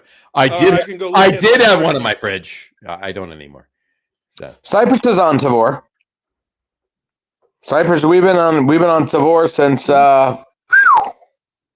yeah, Taxman pre-COVID. Taxman is from Indiana, so Indiana, yeah. What is it? Bargersville, Indiana. Mm-hmm. And this podcast is actually going out to the Indiana Craft Beer Lovers Group. So anybody in Indiana, if you're watching or you're listening, you're rewatching, write us in, let us know what you think of Taxman, or if you've been a Taxman, if you've been to the brewery, talk to us about it. Do they mainly make Belgians? Yeah, and even their stouts have Belgian yeast in them, which I hate to say it, as much as I love Belgians, the one thing I never really loved was Belgian stouts, but their stouts don't have. They probably ferment them a little colder so that it doesn't really produce a lot of esters. Right. So like their stouts are still pretty clean, and I actually like their stouts a lot. You brought a quad, a Taxman quad. It was one of our qualified, I believe. Qualified. It was one of our nightcap beers that we had. We were at CBC in Minneapolis a few years ago. That was fantastic. I'll tell you what. And that was an 8-ounce can, if I recall. I'm going to Let's jump hold out of on. here for 1 second. I'll be right back, guys. He's got to go pull a Dave. I know he's going to the bathroom, so there you go. He's got to go relieve himself, if you will. But anyway, I mean, when you have a drinking podcast, it should almost be expected. Oh yeah, well, Dave usually goes at least once, if not twice, during the show. And I snuck away to get ice and smoke hit the bowl a couple times. That works. It's all good. It's all good. Yeah, Dave usually goes away. It's New Jersey. It's legal. It's legal now. For your people in Indiana, it's legal in New Jersey. Legal in New Jersey. You can do this. That's allowed. So yes, especially in your own home. Yeah, well, definitely. We'll clue Matt in when he gets back. But Charlie, I just want to ask you. So now we were talking before the show, and obviously this is something that we know, and I don't know how many I wanted out there, but there's 4 breweries right now in Middlesex County. There's Woodbridge Brewing, there is South 40 Brewing, there is Cypress Brewing, there is Braineyboro Brewing, and there is Harvest Moon. 5 breweries in Middlesex County. So yes, just for better definition. So Woodbridge Brewing and Harvest Moon are brew pubs. Mm-hmm. And then Braineyboro is a contract only brew. They don't have any equipment. They don't brew on premises or anything. They're basically a bar that has beer, but they contract their beer. So technically, South 40 and Cypress are really the only 2 breweries. True breweries in the county. In the whole county, yes, that's correct. Mm-hmm. And then now, so you brew all the beer, obviously at Cypress, obviously. Correct. So who brews the beer at South 40? So I've been the head brewer at South 40 for 2 years. There you go. So, and who brews all the beer at Woodbridge? So they buy all of the Woodbridge brand stuff. They buy from Cypress. They buy from Cypress. Okay. So basically what you're saying is 3 of the 5 beer outlets, if you will. No. Braineyboro is also made at Cypress. Oh, Braineyboro's made at Cypress. Yeah, Yeah. 4 of the 5 beer facilitators, if you will, in the county of Middlesex, is brewed by you. Yes. Okay. But so South 40. Okay. So South 40, it's their recipes. They're on a different water line than us. Sure. Okay. Even though they're only 1,000 yards away, they're on a different water line than us. Literally, it takes you 15 minutes to get there, but they're like around the corner. Right? So I walk there. I jump over the stream. I walk there. Yeah, it's like a 12 minute. Because what in a straight line? How far are they from you? Okay, so from my house, the bird flies. So 1,000 yards. So from my house to South 40 is the furthest. 3 That's football like fields, folks. 3 football fields. But to drive there, you literally have to do a big giant. You got to go all the way around, right? So how? So that is a correct statement. You have to go on a 3-hour tour. Yeah. Yes, just look for Gilligan, make a right at the skipper. See, she's part hound. Come here. But yes, but they're on a different water system. It's mostly their recipes, although since I have been their brewer for 2 years, obviously some of the stuff is mine at this point. But they're on a different water system. So even if I were to bring one of my beers over there, it wouldn't even taste close to the same. It would be different, of course it would. You're brewing on their equipment there. Basically. Oh yeah, on their little tiny 3.5 barrel system. Yeah. Those folks, those in the know this. Those not in the know, just so you're aware, you could take the exact same recipe, the exact same ingredients, from the same manufacturers, if you will, of grain, yeast, hops, so forth and so on. 2 different breweries with 2 different water systems. The beer is going to taste different. Yep. Yeah. 100%. Even if I dose it to make it similar. Yeah. Well, that's where you have the terroir. Like you have, different grapes from different regions have their own terroir. The acidity, the sugar content, things like that will change based on environmental conditions. Obviously, we talked about water being the main component of beer. if you're using different water, you can brew the same exact beer, same grain bill, same hops from the same supplier, everything. If you brew it in 5 different waters, so you're going to get 5 different beers. So most of the time, South 40 actually, we order grain together so that it's cheaper for them. Mm-hmm. So their grain, their hops, and their yeast is all the same as ours, but it's a completely different water line. Yeah, of course, which is weird But then because it's it's also 1,000 feet away on the other side of a stream, and it's a different water line. That's amazing. Correct, and it's also their recipes. You got to remember, it is their recipes. And most places that we contract for, it is their recipes. You know, I adjust them. I adjust them for our equipment, but we contract for a lot. I think I've brewed. I'd like to say I brewed for probably maybe 20 plus different breweries in New Jersey at this point. You brewed some of our beer at one point, so there you go. We're included. I did. In that. Yeah, but Bolero for 3 years, 902 for 3 years, Ross for 3 years. Yeah. Village before they opened, Woodbridge, JJ's, Opportunity, 2 Ton, Ghost Hawk. I'm sure there's more. And the list goes on. And that's not even talking about. Remember the like Lover Boy and the what was that? Oh yeah, I forgot Lover Boy. That's right, Lover Boy started. So Lover Boy started at Cypress. That's the funny part about it. That was still the most ridiculous thing. Like we got these ginormous Mylar bags of like sugar water, basically, right? I had to become a customs agent to receive those. Like there was paperwork involved. There was the federal government. Right, like the federal government was actually involved in that. You're about to learn how to become a customs agent. Didn't you think that this program was going to be this educational? Exactly. Dude, the federal government, the federal government was involved in the making of that beer or seltzer or that's the problem. It wasn't even beer. It was like Charlie, there's some fog. There was just some fog in front of your face. I think it's gone. You know that's made everywhere, right? That's sold all over America now. Is it? Loverboy? Yeah. I think Constellation Brands actually distributes it, or Budweiser, one of the 2 of them. That's hilarious. Oh, jeez. Yes, and they're in a legal battle. The last time I checked, they're in a legal battle with Night Shift, who make great beer and great stouts specifically, are some fantastic people. My sister and my brother-in-law lived about 12 minutes from Night Shift, so and I got to say, my go-to in Boston. I'm wearing a Treehouse shirt and I'm drinking out of a Treehouse glass. But I will tell you, my favorite Massachusetts brewery is Night Shift.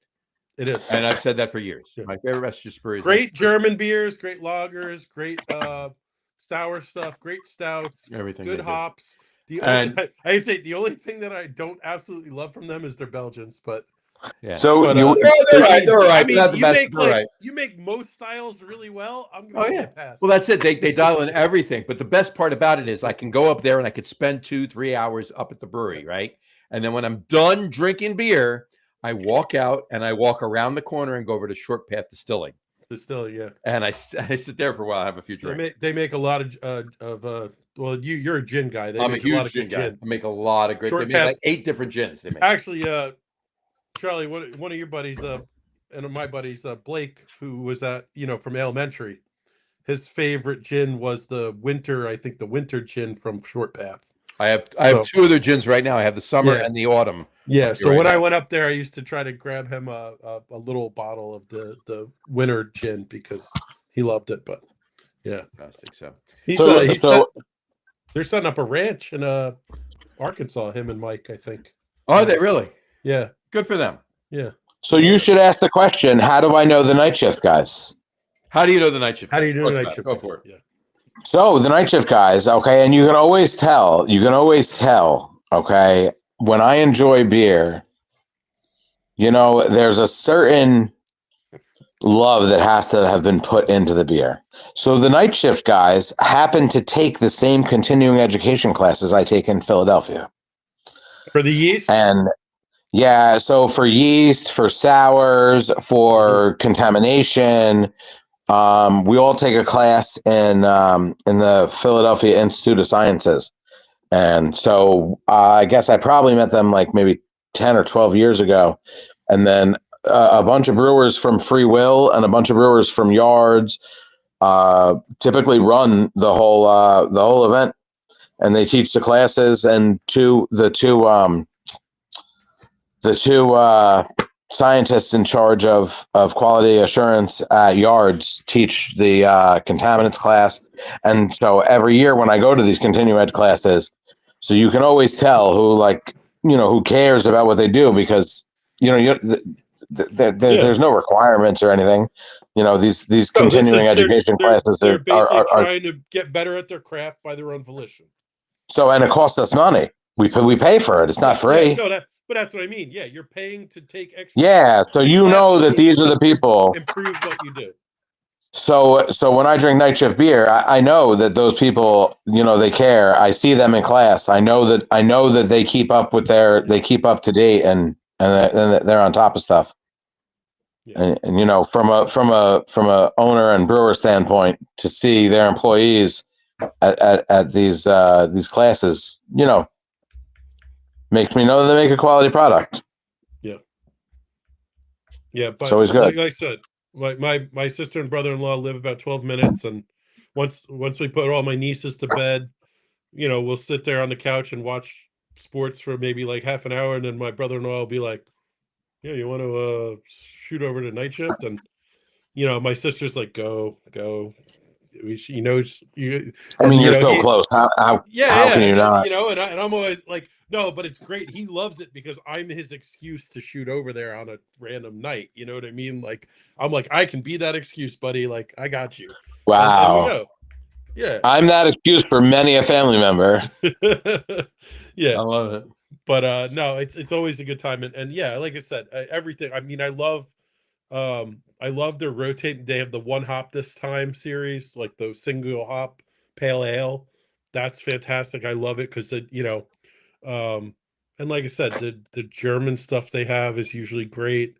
The stouts, I mean, their coffee porter is really good, really, really good. Love that coffee porter. Yeah, great brewery. I mean, I've just always loved their stuff, and Treehouse and Trillium get all like the hype, but to me, I'd rather go to Night Shift than any other brewery in Massachusetts. So, I'm a big Trillium fan. I do. I love Trillium. I love Treehouse. I would rather, if I can pick one of the breweries, and I can only go to one brewery in Massachusetts, it's Night Shift. I would say if I go to three, Night Shift, then Trillium, then Treehouse for me personally. I think Treehouse has a very distinct and somewhat weird yeast signature in all its IPAs that I don't personally absolutely love. But they're really. I'm not going to say it's not. They're really picking up their lager game, though. They really are. Oh, I was up at the Deerfield location, like I said a couple weeks ago. They had a pale Czech lager and a dark Czech lager on the Luker, and both of those beers were. I'm the asshole. I went to Treehouse and didn't get a single IPA. I got 2 Czech lagers and a barrel aged stout, and I was totally excited and happy about it. And I'm telling you, all 3 of those beers were really fucking good. So I'm not mad at that choice at all. But yeah, I mean, again, I'll never say like Treehouse makes damn good beer. I'm not going to say they don't. It's just that a lot of the IPAs have they taste the same. They taste the same. Well, it's the finish. They have their house yeast, and it gives this distinct profile to the finish of the beer. And it's just not my favorite. And I like the way a Trillium finishes better than that. And I like the fact that I go to Night Shift and I have a big gamut of different styles of beer to choose from. A big gamut of different styles to choose from. As opposed to just, all the hazies. But anyway. Well, hazies aren't my favorite. So gotta love it. King Julius is one of my other beers of the day. Yeah.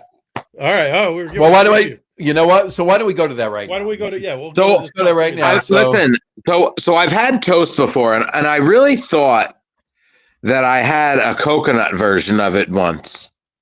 Well, before we get there, let's do our top 3s, folks. We're going to do our top 3s right now. Our top 3 list this week is top 3 breweries, top 3 favorite beers brewed by a brewery with a tree in their logo or their name, either or. Top 3 favorite beers obviously brewed by a brewery. Obviously, a nod to Cypress Brewing, with a tree and their logo or the name. Now, here's the thing: Matt and I have carte blanche and whatever we want. Charlie cannot name a Cypress beer. That's the key. So there you go. Because if he did, he'd name 3 Cypress beers. So there you go. So we know that. We know that, right? So Charlie, give us your top 3. Go for it. Well, so I thought maybe a Ghost Talk, but it was a collab with Cypress, so I guess that one was out. So I went with I went with King Julius. Wait, you can put that as an honorable mention. Yeah, if you want to do an honorable mention, you can do that. You do one honorable mention. So I went with King Julius because you can't have a tree beer without saying Treehouse. Okay. However, I did have Toast once. I think it was called Toast, and I thought it was coconut, and I thought it was amazing, but I don't know if that was the name or if that was the beer, because as Matt knows, Treehouse beer?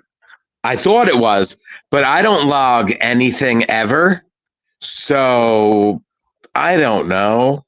What was it called? Treehouse what? I thought it was called Toast, maybe, and it was coconut. Yeah, I thought so, but I don't know if that's true. I can't remember, but wait. So I'm just looking on Untapped. So the best part is there's one. It's called Gilded Grove Ceramic Toast Barrel, that's a barley one. That is not what you had. Then there's Maple Cinnamon French Toast Truth, and then the last one. Oh, Truth. Yeah. That was the name of the beer. Truth. Yeah. That was the coconut beer I had. Coconut Truth. It was, but no, wait. But the best part is the last beer is called That's What She Said with Toasted Coconut, and that's probably one of Charlie's favorite sayings in the entire world. I mean, so not even that. I might have had that also. Yeah, I think I've had that before. That was a milk stout with coconut. So that was. I think I've had that also. I would say on any given. How long was there? All right, when we were on the 2-barrel, what was an average brew day there? Maybe like 5 hours, roughly. 6? No. So with cleanup, or are we talking no cleanup? I'm just talking like average day. What we were there for? What? Let's call it 7 hours. Sure, it's probably more like 8, but sure. But how many That's What She Said jokes would happen during an average brew day at Cypress? Well, I mean, first off, 1 million, because everything brewing has to do with sex somehow. Oh yeah, of course it does. Of course it does. Yeah. And not even that, it was, back then the Office was still on. Yeah. It was actually still on TV. That's how long ago that was.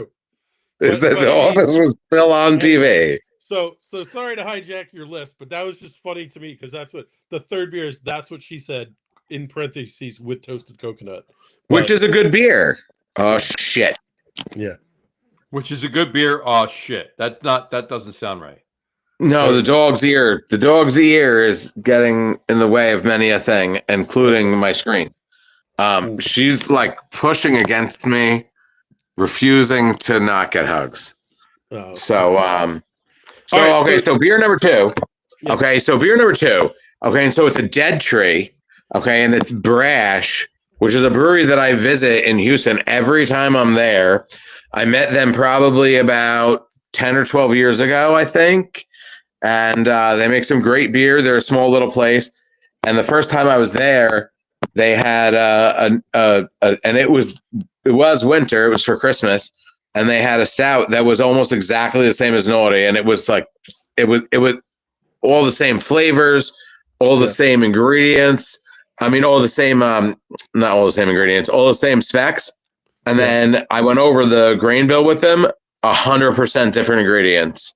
Tasted almost exactly the same. Did you ever bring them a bottle of Naughty? Oh, yeah. Oh yeah. Awesome.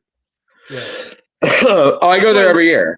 I love the brewing industry that way. Like everyone's so like, oh, this is so cool. It reminds me of my beer here. I got to bring one for you. So it's crazy. When I first tasted it, I was like, this is my beer. And then the recipe's 100% different, and they came out to the same ending. That's so crazy. And again, variants. Yeah, but they make them great beer. And they have on their white stout. Okay, which is absolutely amazingly delicious. And they have a dead tree. So I went with them because I'm a fan and they're a small brewery and they deserve some credit.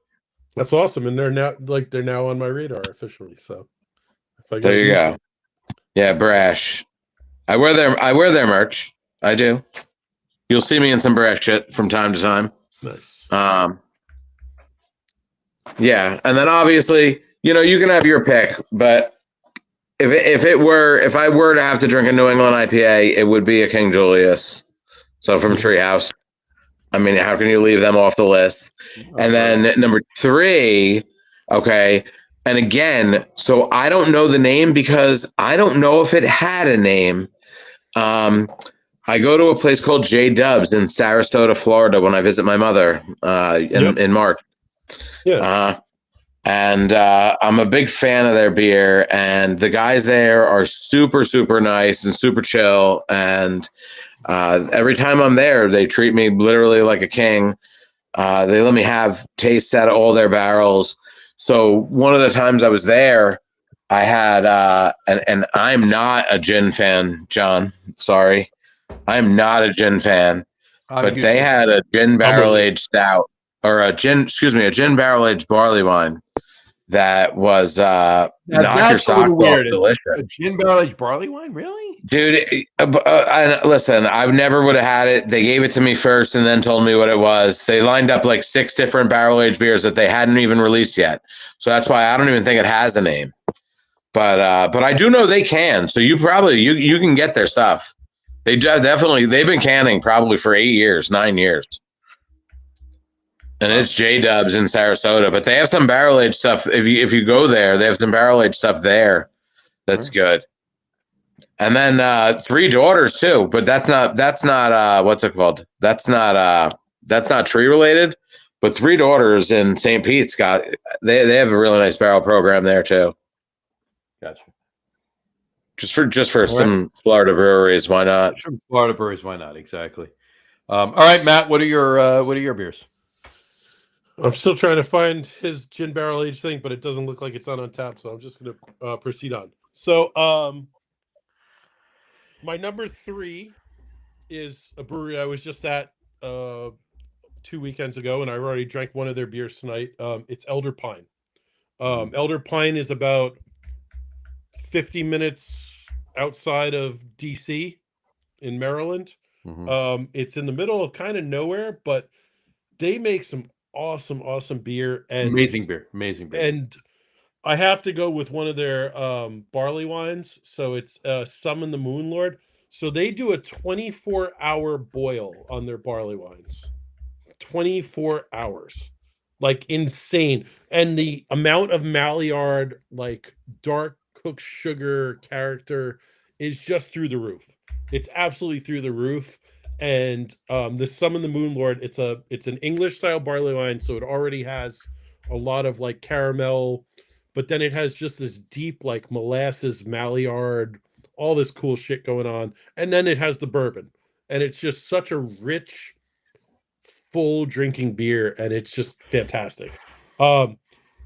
This list could not happen like without a Treehouse beer, and obviously everyone usually goes right for the hazies.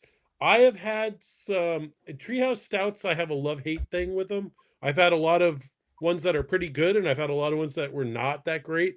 But probably one of the best ones I had was they have a this Truth series, and they have Vanilla Bean Truth. But they did a sub series of that where they did individual single origin bean. So like they have Tanzanian Vanilla Bean Truth and Madagascar Vanilla Bean Truth. The Tahitian Vanilla Bean Truth was unworldly good. It is one of the best vanilla beers I've ever had. It was super full and rich with vanilla and had that nice bourbon, and their malt profile has a nice bit of like kind of like chocolate edge. So it's like chocolate, vanilla, bourbon, boom. That was fantastic. And Maddie, Maddie, can I interrupt you? Sure, please do. So That's the brewers being good brewers because Tahitian vanilla is not as good quality. So Yeah. Tahitian vanilla is going to be sun dried as opposed to boiled to stop the enzymes. It's not done by the bourbon method, and I don't think so. So. The good one is Planophora. I don't think the Tahitian one is actually grade A Planophora. I think it's a subspecies of vanilla, and it's not as big and bulky, so it doesn't have as many seeds inside. Right. So the fact that you think that is a better beer just goes to show that the brewers themselves probably had a hand in making that beer better with a not to say subpar, but compared to the other beans that they're using, it's subpar. Yeah. I mean, so having actually been, so first of all, most of Tahitian vanilla is actually made in Moorea, which is an island offshore of Tanzania. I'm sorry, offshore of Tahiti. And having actually been to Moorea and been to a vanilla plantation, I know what Tahitian vanilla can taste like. And I think maybe that's part of it, because if you do get high quality Tahitian vanilla, it is very complex and it's very nice. And that beer was one of the only like very true expressions of Tahitian vanilla I've had since I was at a Tahitian vanilla plantation. And obviously you're not going to get it fresher than when you're on the Tahitian vanilla. You know, it's never going to taste better than there. This was probably the closest to that same flavor that I remember that I had. So there's, you know, that's the thing where I have to speak to experience, and not everyone is going to have that same experience with that beer, but that's the experience I had, and that's why I hold it in such high regard. Or maybe the beer was just really good. Well, I mean, the beer was very good. I have to admit, the beer was good. I mean, the funny thing is, I still think Madagascar vanilla is the king. I still think Madagascar vanilla it has the creamiest, best flavor if you get good quality Madagascar vanilla. That's the most like classic vanilla-y flavor. Tanzanian vanilla can be fucking amazing, but it has this very like interesting floral component that people either love or hate.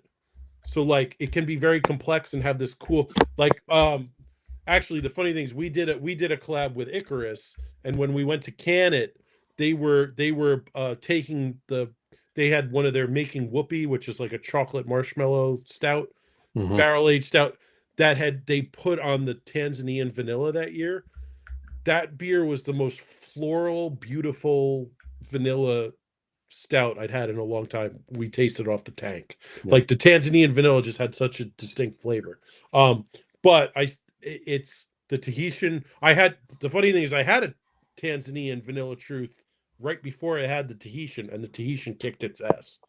So it was interesting. But again, you know, I mean, we also, as anyone who does sensory analysis, you know, it has to do with how your palate's doing that day, what beer you had before, what beer you have after, like, you know, where you are. But for whatever reason, I mean, that was a 12-ounce bottle. That Tahitian vanilla bean truth just kicked so much ass. Yeah. But anyway, getting to number one, and this is one that I have a deep personal connection to, and it couldn't only be this. Could we have mentioned it already? I don't think so. Okay, go ahead. Yeah. Can I guess it? You can guess it.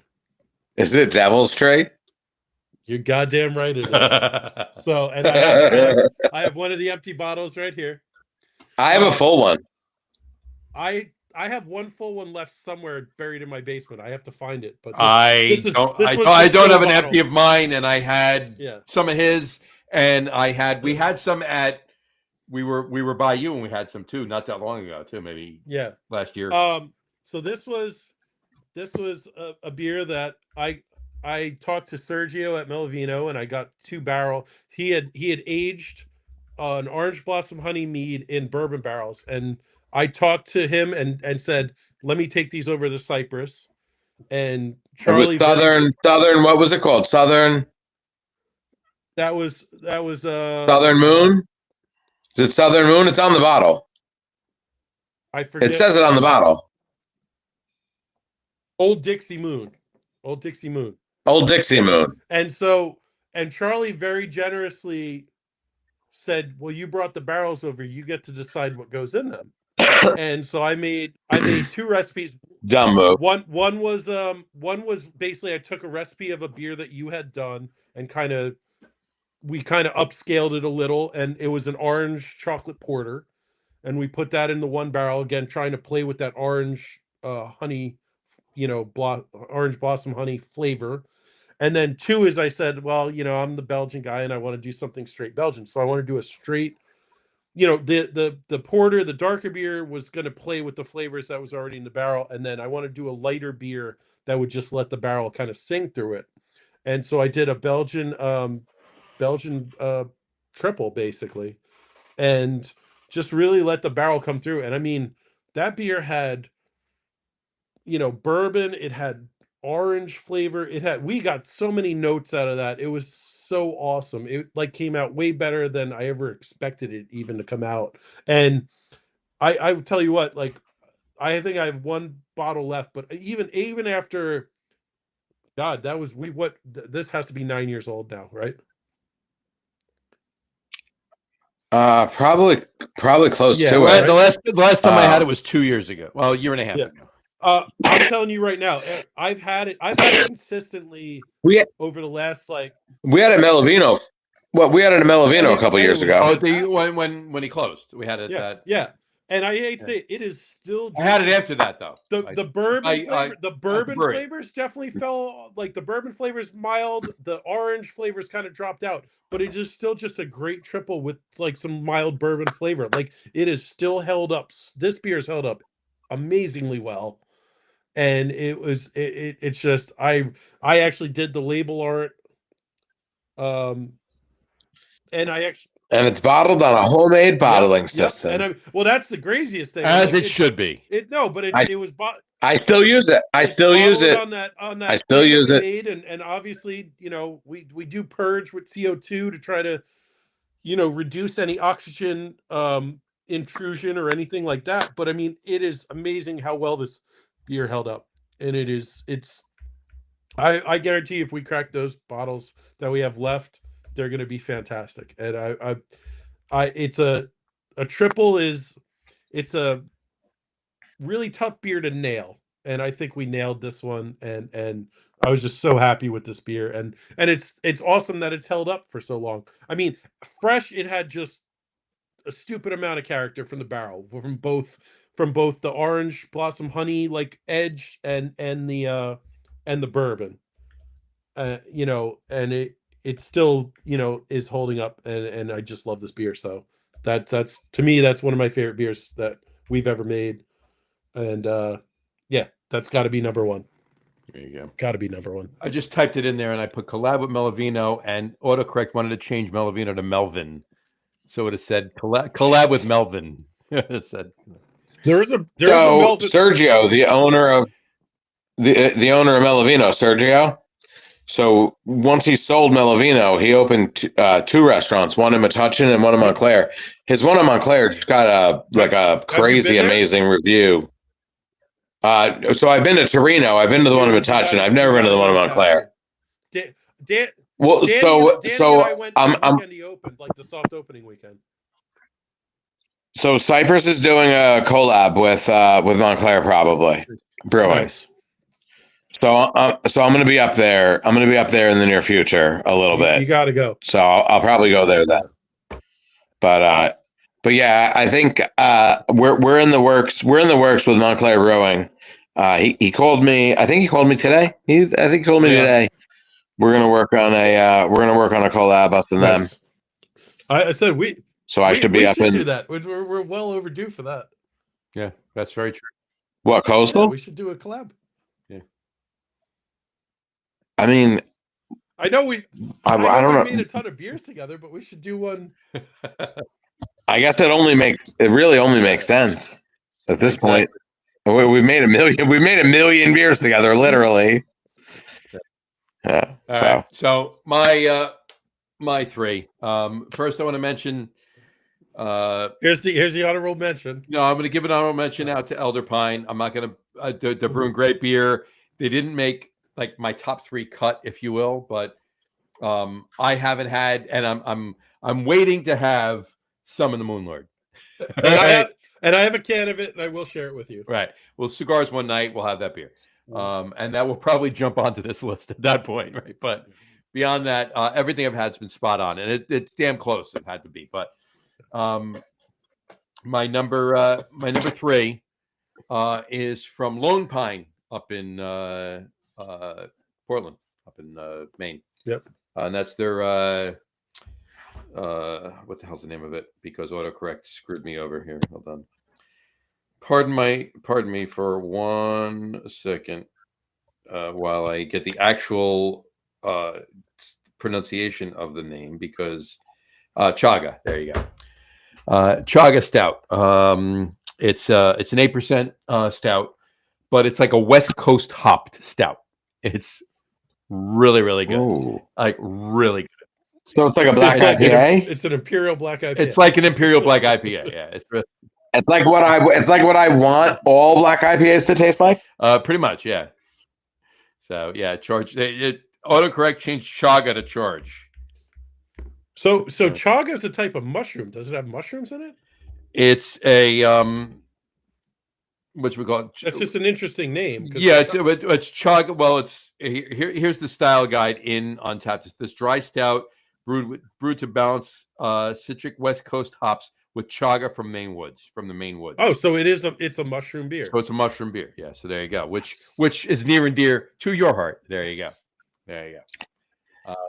The weirdest ingredient I ever put in beer. And we put it in like what, 2 or 3 beers, I think. Well, the chanterelle specifically. Yeah.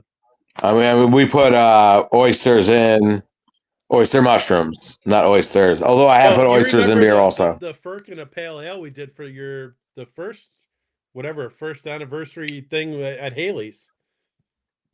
That was the chanterelles. Yeah, chanterelle pale ale, Belgian pale. And that kicked really quick. Didn't we have a fantastic quad with mushrooms down at Vasson Brewing down in Richmond? No, we had an amazing stout. Stout? I thought it was a quad. Yes, with candy cap mushrooms. Okay. So candy cap mushrooms taste exactly like maple syrup. It was the most maple stout I'd ever had that had no maple in it.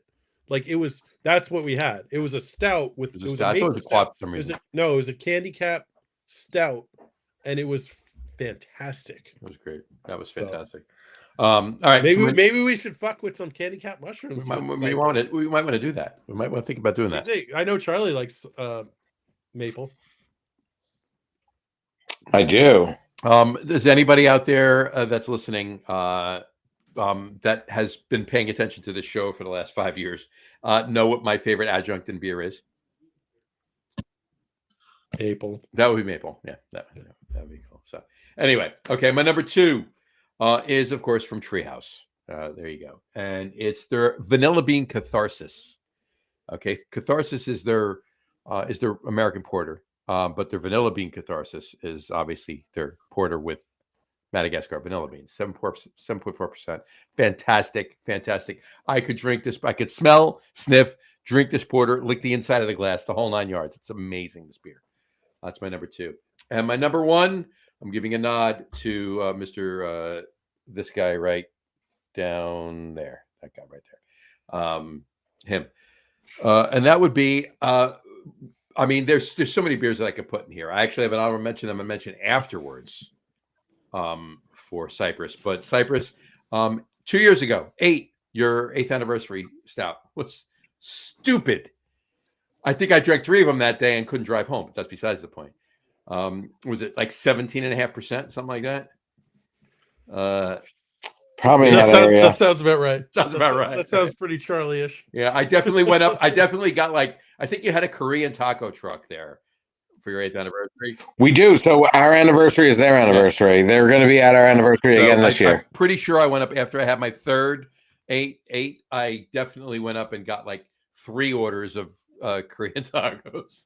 I had to soak some of that up. It was such a good beer. And I'll throw another honorable mention in there. Rewind, the collab you did with 2 Ton. That English barley wine. Okay, so Rewind is actually that's probably my favorite beer ever. You're welcome. So I obviously wasn't allowed to choose one of my own, but that has such a story behind it. I drove out to Alba to pick that barrel up. They dumped it right in front of me and handed it to me on the spot. I drove back to Cypress. Was there an angel chair and left in it, or when you got back? Oh, there was tons of shit left in it. And shit, there was tons of shit. It was like 30 pounds. It was the heaviest barrel I ever picked up in my life. It was soaking wet, filled with shit. There was macerated cherries in it. So I did a collab with 2 Ton, and it was a Belgian quad called Fourscore. There it is right there. Yep.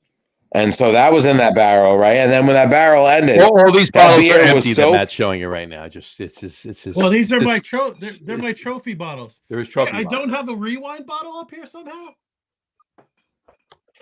Oh man, I'm dropping the ball.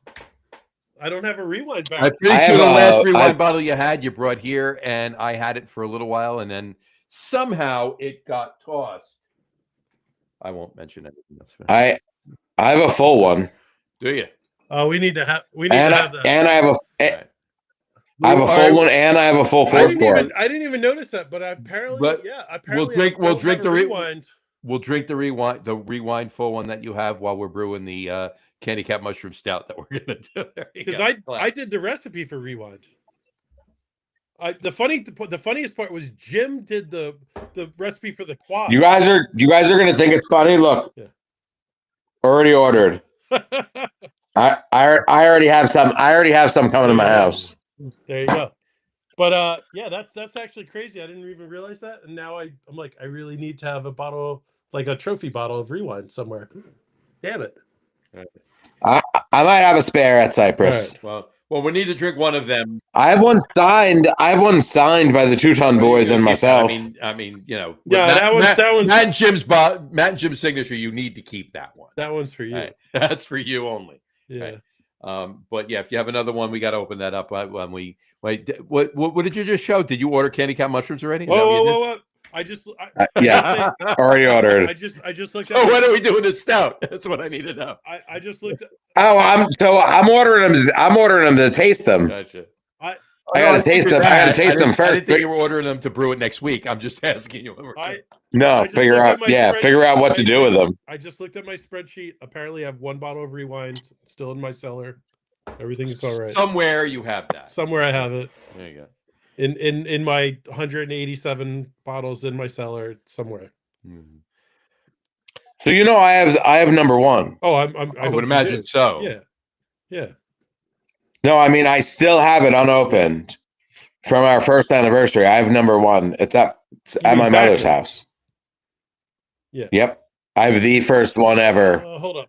The first bottle we ever made.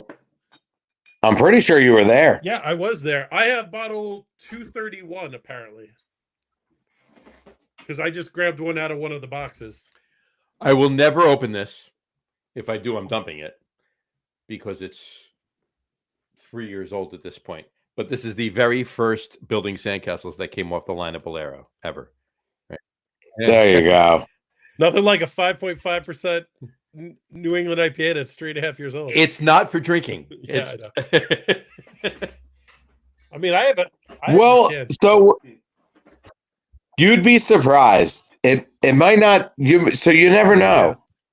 If your DO is low enough, dissolved oxygen. For those who don't know, if your DO is low enough, that beer could still be perfectly fine after 3 years. So I've experienced it too. Definitely. I mean. We've had. Listen, Bolero worked with me for 3 years before they had a brewery. I have a feeling that they have very low DO numbers. They do a good job there. The DO numbers were very, very low. I actually had a Trojan Seahorse at one point. This was like last year.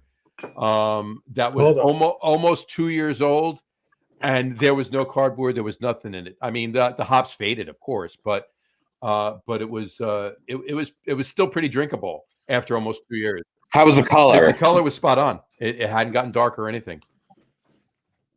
There you go. That's so oxygen will definitely darken it up. This one, I brewed that beer. we brewed that beer. I brewed that beer. Yeah. We brewed that beer. Sure. I brewed it a whole bunch of times. I have bottle 11 of 312 apparently. So that's awesome. Brian just commented. Brian Boke just commented. He says he still has one bottle from the first batch ever of Monster Mash from 2007. Brian, you need to put it in a museum. While you need to drink that beer at some point, you need to not drink it yet. That needs to be there. There has to be a very, very, very specific and glorious reason for you to open that. And until then, it needs to be on a shelf with spotlights pointed at it, so forth. Well, not to heat it, just to, illuminate it. So, what is Wooden Beanie? There you go. let me go back to this. While Brian types what Wooden Beanie is, I can tell him. Wooden Beanie is, like I said before, it's either his Two Blind Monks Belgian Double or his Belgian Abbey Brown, aged in Jack Daniel's barrels with Madagascar vanilla beans. All right. Then he actually takes his Monster Mash and he ages that in Jack Daniel's barrels with Madagascar vanilla beans, and he calls that Blunderbore. And Blunderbore is the name of the monster from Jack and the Beanstalk. So it's a pretty clever name. There you go. And Brian says he's going to have it for his 65th birthday this October with his son and his daughter. Brian, have at it. Just do me a favor. After you finish that bottle, save it and bring it to the next Giants game after that, and let me just smell it. That's all I want to do. There you go. That's all I want to do. Just want to smell your bottle, There you go. There you go. And he said correct. Yes, that's exactly what it is. To catch up on a couple of his third beer was Monster Mash, indeed. Gene commented, "Hey there, Charlie and Matt," and then, "Hey, John." Oh shit! Hey, Gene. That's our buddy. Yep. What's up, Gene? And then he said, and then Brian said, "Love free will." There you go. So we were talking about something earlier, and so he jumped on that. So yes, Free Will are the people who run the sour division of Free Will. Those are some of the teachers at the continuing education classes that I was talking about. That's where Free Will came up. Brian, didn't you brew there, or you did something with Free Will? I thought you brewed there for Pennsylvania. Maybe I'm wrong. I remember something else, but John Arovich brewed there. John Arovich brewed at Free Will, yeah, did he? Yeah. Before Kane? Before Kane, yeah. Before Kane, yeah. Before he was quoted in... Before he was a big deal on the internet. Before he was a big deal on the internet. Before he was Insta famous. Yeah. Brian says he has a few other bottles from 2009 and 2010. Brian, I'll bring a couple of good ones to some Giant games this year, and just bring one of those is all I ask. I love Monster Mash. Great. Well, you better bring a lot of beer because we're gonna stink. No. He goes. Oh no, we got Russell. Hold on, Brian says yes, he did brew there. Brian, comment in with this. We're gonna switch to a quick Giants conversation here. So now apparently we got Jameis Winston last week, and we now signed Russell Wilson. So clearly Russell Wilson is going to be the starter, although I think Jameis Winston... I would have been so much happier with Jameis Winston because the guy's going to throw for 500 yards or throw 5 interceptions, and you're either going to win by 28 or lose by 30. Mm-hmm. But at least it wouldn't be boring, and it's exciting. And his post-game interviews are his press conference is going to be great. Exactly. Like, he's the funniest person, and he's the most. His press conferences are great. And it's like I would have been fine with that. Like, we're just gonna roll the dice, and you're either gonna get snake eyes or double sixes every week, And I'm like, and then we can draft Travis Hunter, and he can either catch the ball from Jameis Winston or tackle the guy that intercepts the ball because he's a quarterback. I'm like that would have been fucking perfect. Like, we would have it. It was known to me, and those of you that want to watch sports or talk about sports or think about sports or anything else, please, I implore you to watch tomorrow night at around 7:30 p.m. Eastern time. The Get On With It sports podcast will be on talking about Charlie this. on that too. Charlie should come on and talk about that too. But in any event, when I saw what the contract for Jameis Winston was, 2 years, $8 million, that's backup quarterback money. That's not starting quarterback money. Yeah. It's backup quarterback money. So right there and then I knew damn well they were going after either Russell Wilson or waiting on Aaron Rodgers. Quarterback money to someone who's No, they What, caught on him. the They Colts? caught him. He's on the Colts now. Yeah, but it's pittance. It's actually more money than Jameis Winston is making, but it's not a lot of money. It's not. It's like I think it's like $14 million, and that's it. I get it. I get it. Just 14 million. Yeah. Well, for the three of us, it's a lot of money, but for them, it's not. That's the point. But Yeah. regardless still. of that, look, they still, no matter who they sign, that they'd be paying that money anyway. It doesn't matter. I would have been fine with cheaping out and going with Jameis Winston and just having a crazy ass Look, season this- because at least it would have been entertaining. Entertaining, right? But this move to me, Me too. Plus, I want that draft pick next year. This move to me told me what this move to me right now, what signing Russell Wilson tonight tells me that they are not drafting a quarterback in the first round. They're drafting Travis. No, they're drafting Travis no Hunter or chance. Abdul Carter, but it's probably going to be Travis Hunter. Maybe they'll take a quarterback in the second or the third round, a project they can work on, whatever, and go from there. But I think they got their eyes at this point set on Arch Manning next year, like the Eli's nephew, heir apparent kind of thing. I think that's where they're going with this. Maybe they'll try to win. I love it. I love love that, it. but I just think they're gonna have to. I love it. I love it. I love it. I love They're gonna have to it. give up a lot to get him. I think. Yeah, they're gonna have to give up a lot to get up. Let's have Manning. They're gonna have to give, No, or we just suck this year and it's fine. right. Who Well, if they suck cares? this But I year, think though, they would have if they sucked better with Jameis. But if they suck this year's the thing, though. I If they know. suck- So, like, we're Well, fucking up the maybe. plan, guys. I get it. But if they Wilson's like our age. You realize like he's in our generation. Oh, he's younger than us. He's younger than you guys too. So, Yeah. but I Here's know. the thing. I don't even think he's 40 yet. no, he's 36, something like that. Yeah. 35, 36. He was He's old. drafted in 2012 or 2013. So he's 22 Hey, in Brady 2013. played for another like 11 So he's years. 30. Right? And He's 30. No, he's he's 34. Brady, but- He's 34, 35. Jesus. So He's Brady. 34, 35. Yeah. But here's the thing. If they suck this year to get that pick, organically, right, next year, Dable and Shane are gone. So who's bringing this guy along? That's the question, right? Unless So I like Dable. Couldn't give a fuck less about Joe. I would rather get rid of Shane, keep Dable, bring another GM in if that's what they have to do.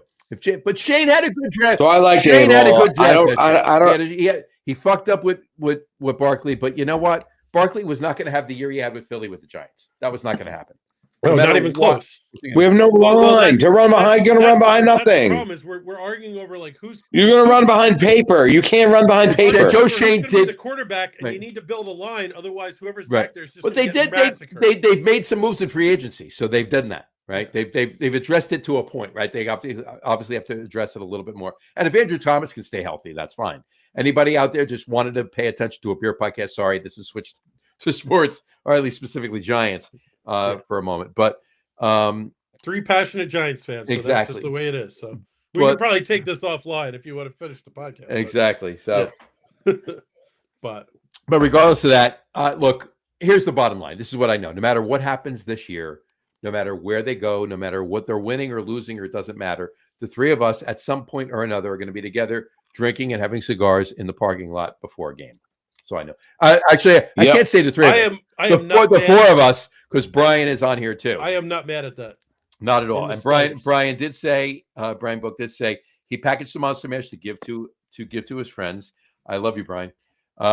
He said we should probably just have a little bourbon too. we just to should make probably sure have a little we- bourbon with that too. We cover Yeah, all our bases. Exactly. Brian's only like half a row over and maybe I don't know 30 spots away from us. Well, yeah, So- yeah. I mean, the tailgate is like. We've always our tailgates have always been close. Matt and I last time we were in a Yeah. game together, we walked back and forth, and he's happy. No, it's not. It's only like 30 spots. It's He's happy close. with the choice. No wasted money. I agree with you, Brian. I do agree with that too. And he said he does not want Aaron Rodgers. Never. Well, Neither did I I. mean, don't think never, anybody never, did. never. if Russell Wilson was the choice to make sure that we don't get Aaron Rodgers, I'm fine with that. then I'm on board. Because fuck that. Pardon. my And French, but, and I will put this out there. I will be at a wedding this Saturday. All right, it's my cousin's son's wedding. All right. One of the bridesmaids in the wedding is dating Tommy Cutlets. All right. So Tommy Cutlets. Cutlets. So at some point, I will grab an old fashioned or a Manhattan or whatever the hell I'm drinking while I'm there, and I will walk up to him and I'll have a little sit down with him. Wait, does that mean when they announce the bride and groom, everyone's gonna in the room, Everybody's gonna go like this? Yeah, this? exactly. So, but I'll see what I not to piss him off, but I'll see what he has to say. I want to get his opinion on what's going on, because right now there's 3 quarterbacks on the Giants: Russell Wilson, Jameis Winston, and Tommy DeVito. I mean, he can't Listen, have a legitimate. If DeVito loses his job, we're in deep shit. I mean, I agree. Because that means we have a 4th quarterback that we don't want. You're that guy though. Like, do you really have? You don't have delusions that you're going to be the starting guy or anything. Like, you're Tommy DeVito. Like, I don't think your role. I don't think he thought that before. Anyway, no, I really don't. But if he's dropped, that means we draft somebody that we don't want. Yeah, that's very true. That's a problem. Yep. So we're all begging for him to keep his job. Exactly. At this point, he might as well just, they may as well just let it go, ride with Russell Wilson and Jameis Winston, not draft a quarterback, get best available. Now, here's the thing, and I'll be honest with you. If for some reason the Giants get to the 3rd pick and Cam Ward is available, fucking draft him. It's not going to happen. I guess, but what are we going to do with all of them? They'll cut Tommy DeVito. Cam Ward is either going to get. No, it's not going to happen. Drafted first by the Titans. I know it's going to get drafted first by whoever the Titans trade the pick to. It's not going to happen. I know it's not. I'm just being hypothetical. If for some reason they get to the 3rd pick and Cam Ward's available, draft him. He was already probably the best pick in the draft, and then he went into the combine and killed it. So everyone's like, "Ooh, Cam Ward." That's what they're doing. They're ready for it. So it's all up to the Titans. The Titans are either going to take him or trade the pick so someone else can take him. That was Tommy DeVito after the Pittsburgh Giants game in Pittsburgh last year. I was sitting there. I said maybe he can back up Aaron Rodgers then. He can back up Aaron Rodgers on Pittsburgh. Yeah. Well, that was after the Giants game, but yeah. Look, I don't think that's going to happen. I honestly don't think the Giants are taking if they take a quarterback, it's going to be a 3rd rounder, a project that they can put on the practice squad and work with. Tommy DeVito's still number 3, and they're going from there. I believe that's what they're doing this year. They're riding with Russell Wilson and Jameis Winston as his backup. Tommy is 3rd.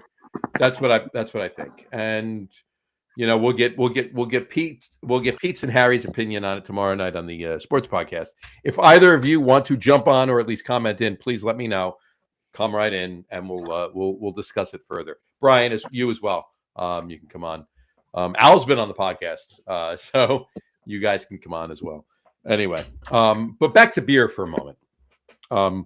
Charlie, yeah, that's what this is, right? Oh yeah, beer. Beer. Like beer. Remember the beer? Yeah, I like beer. Exactly. I mean, I've been taken over by a dog. Yeah, we got lots of dog butt going on. We see that. Okay. So Charlie, before we wrap up, what's coming up on the docket for Cypress? What's coming up? Your birthday, the anniversary of this year, new beers. What's events you're doing? Yep, April 12th is the animal shelter event, and then our 10th anniversary is either going to be the last week in June or the 2nd week in July. We haven't 100% scheduled it yet. Are you brewing 10? Yeah, of course.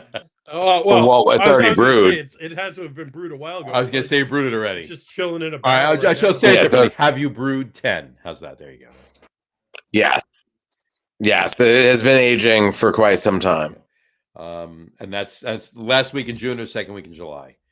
So pay attention to Cypress's social media and socials for that, and make sure you get there.